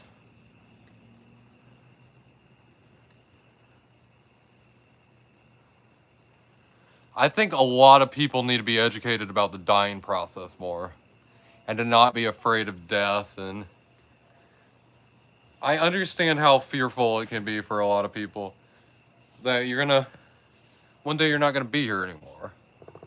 One day your loved one's not gonna be here anymore. And I'm not familiar with death like you three ladies. And bruh, you're familiar with death too, I believe. Same with Cat Guy.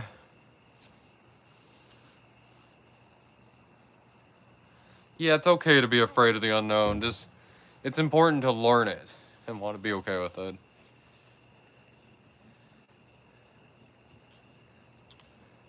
With the worshiping of the ancestor spirits, there's been like 115 billion people that have ever lived. When I call out to the ancestor spirits and I do my meditation, I'm calling through 115 like billion people that have ever lived to go get a message to one person. One person out of that 115 billion people.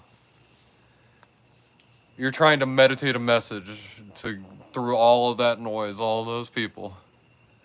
It's good that most of them don't speak English, I guess. Probably like 80, 90 million, 90 billion of those don't speak English, so.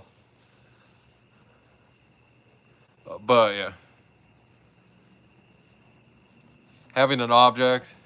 Anyway, the ancestor worship's very interesting. I like talking about it. And I think there's been some ancestor worship stuff. Oh, of course. That's recently happened that I've willed towards some of my friends. I don't know for sure, though.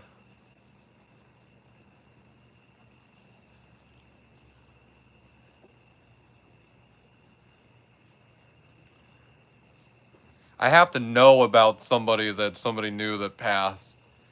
And then having an object of that person's makes it a lot easier.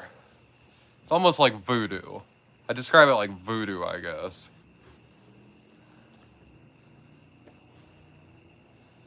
But even that object is just like you're ringing a bell out in a sea of voices. And this bell has a specific tone that's going towards this person, but, you know. Anyway.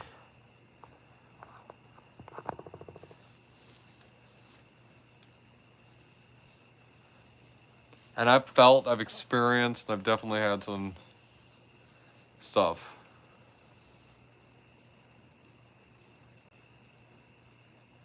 Happen. I mean, I've told about it before. I've had people that I would later go read and I just look it up. And oh, these people are like the descriptions of like the deities in the Shinto religion, and like the main deities in like the Apache and the Navajo religions and all that. And I'm like, what the fuck? Like, I see this person that looks like them and they worship the ancestors and stuff. And it just blows my mind. It didn't start until I started doing that. I've had somebody pale as a ghost show up in the middle of the night. I was having a manic episode. I really needed somebody to talk to. Here I am at a hotel in New Mexico. Probably like 1:30 in the morning. I'm just like there in this outdoor smoking area. You can see around you pretty much. There's like a bush in front of me and you can't see. Around that bush comes this guy he's dressed in black, a little raggedy clothes. Looks like he made the clothes himself. That's how I describe it. And he is pale.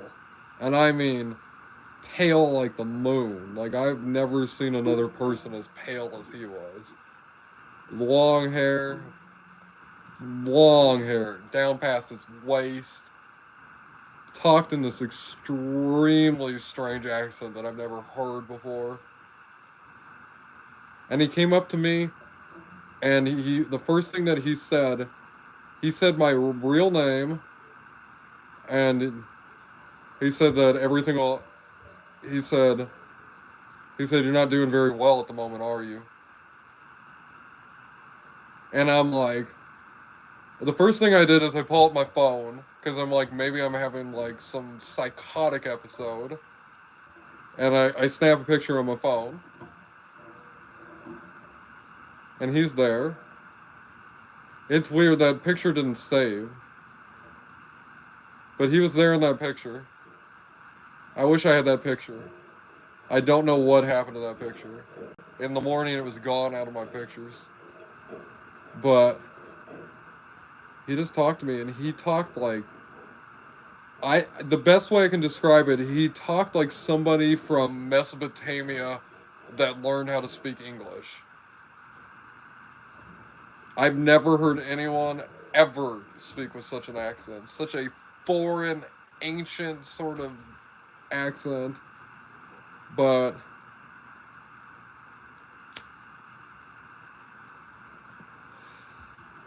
he talked to me about like New Mexico and the stuff. And I asked him if he was I remember I asked him if he was visiting New Mexico. And he was like, you could say something like that, I guess.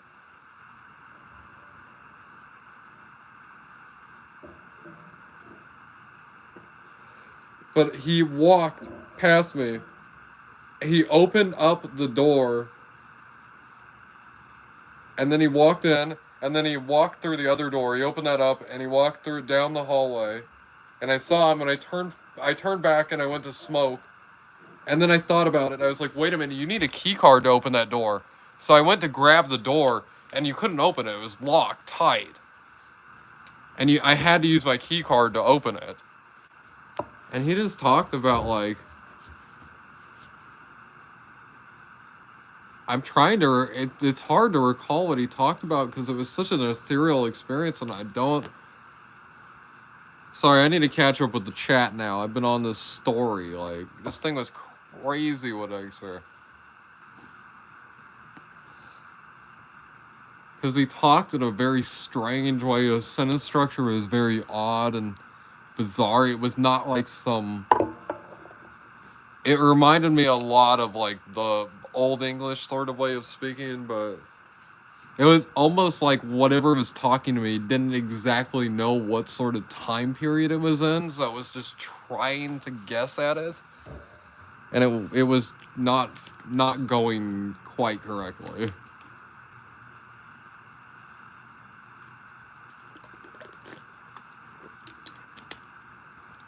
Talked about how like sometimes in life things drag you down, but there's other things to drag you up in life at the same time. And there's more things to drag you up in life than there are things to drag you down. And you need to seek the things that drag you up. That's one of the things I remember I was told. Anyway, let's go catch up with the chat. I was working as a hospice nurse. Damn. Maven is too familiar with death. He's invaded. Eh?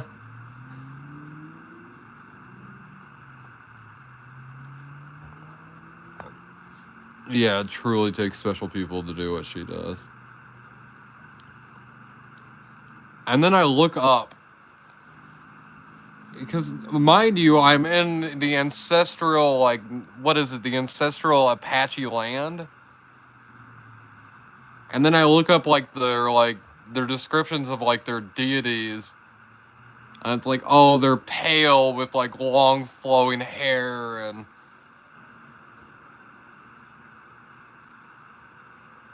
And I'm like, what the fucking shit? Like... They have a very ghostly appearance to them. Demeanor.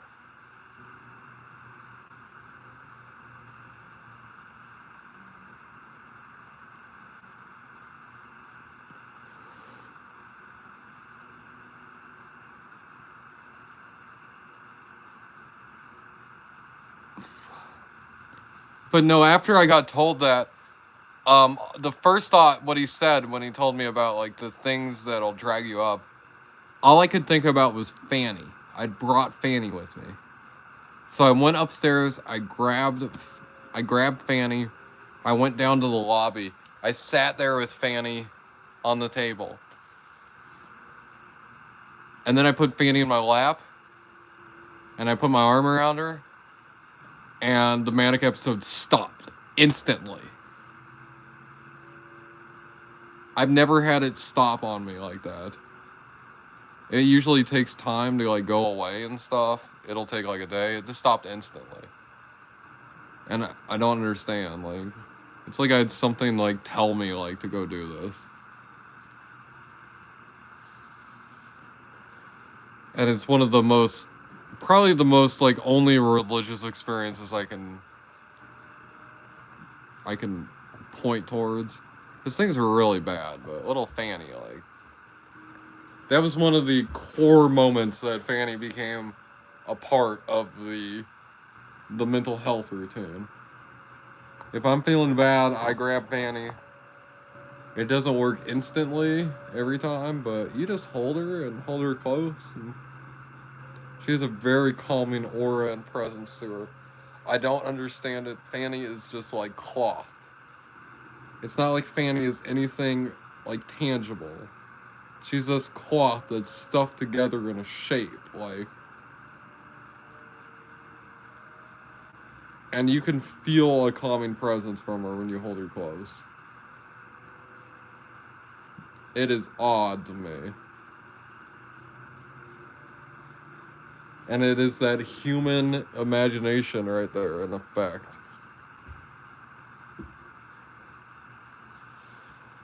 It is comforting. It is a comforting thing from childhood. I can imagine that's where it comes from. Anyway, Beard is rambling and ranting over here.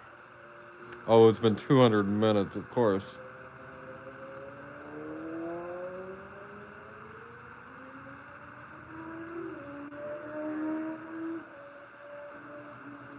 Yeah.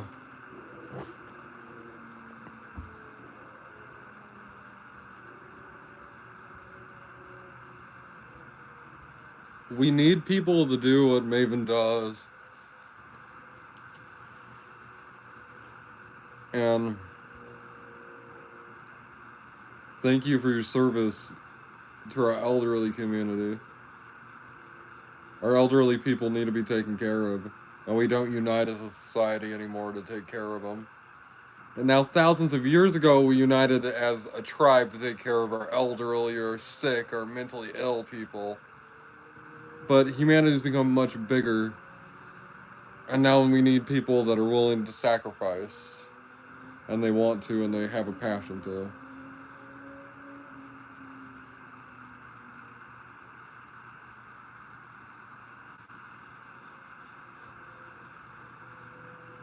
That's how I feel.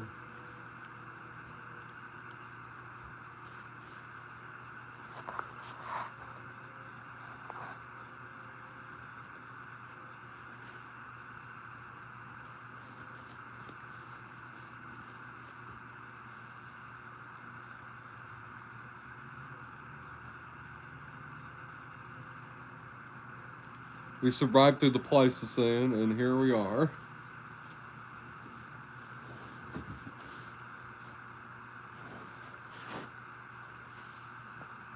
I think about humanity as it's described in Kenshi sometimes.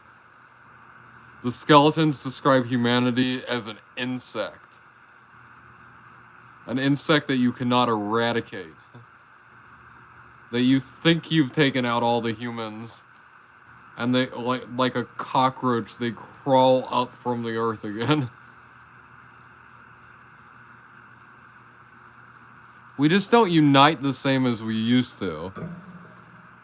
Because humanity's become much bigger, that we need people that have the passion and drive for it. That we just...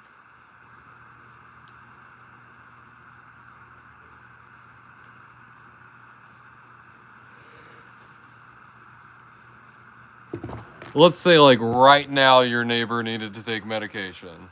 Would you go over and give your neighbor the medication?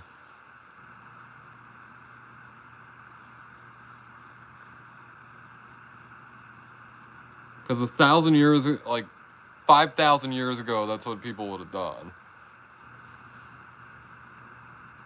The strawberries and Cool Whip and Lay's chips. Well, that's a southern snack if I ever heard one.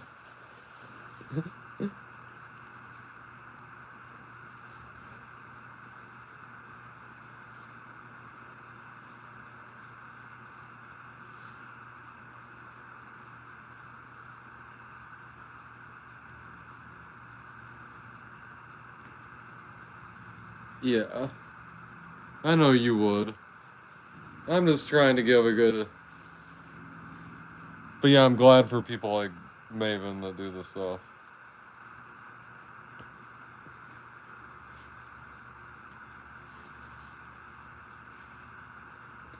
I've got to say, folks, my muscle on my tricepsis, I'd pulled it and it didn't heal too well. And ever since my grandma fell and put her whole body weight on my shoulder and I had to push back with my muscle against her to keep her up, I've been having awful, like, neck issues and pain there. And I have trouble lifting anything heavy on my right, and that's really fucked up now. I have to, like, do everything on the left. It kind of sucks. Probably should have went to a doctor, but, you know.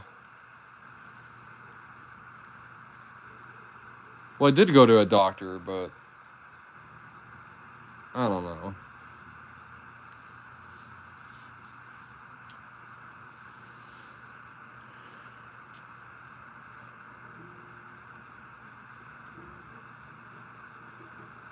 Tomorrow's another day.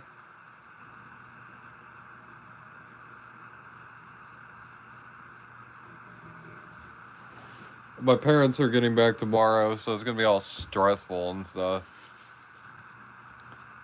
Unfortunately, my dad likes to project his worries and issues onto you.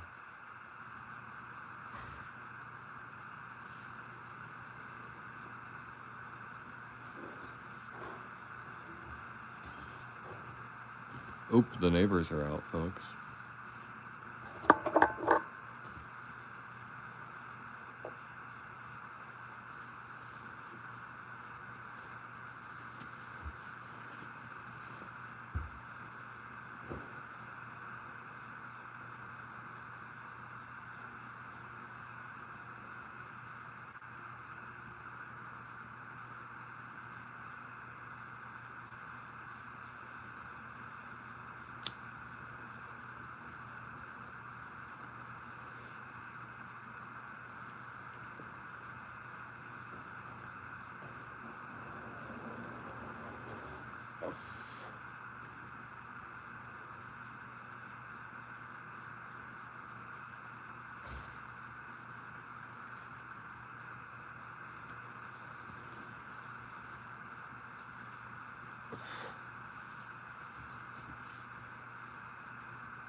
Yeah, I think I might get off here soon. I'm gonna go to bed soon, but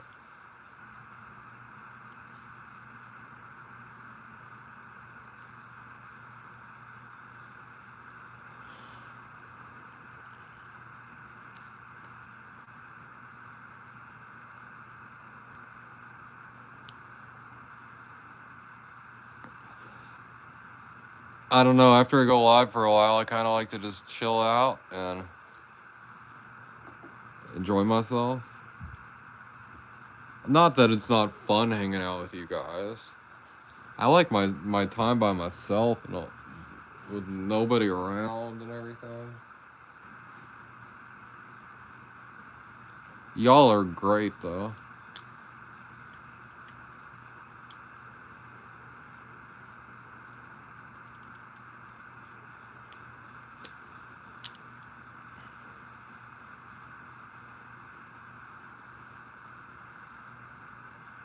Let's go another minute, folks. And then I'm gonna take on off out of here.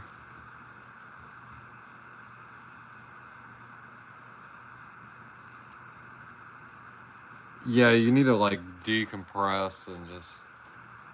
Anyway, folks, I appreciate y'all tuning in. We'll go live in the morning. I'll go live as soon as I wake up. How about that? You guys can deal with me like, hey guys, Aaron here. You guys get to deal with that.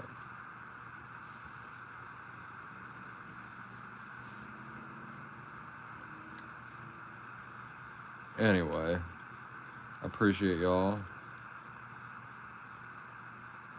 And y'all take it easy. Hope you have a great rest of your night.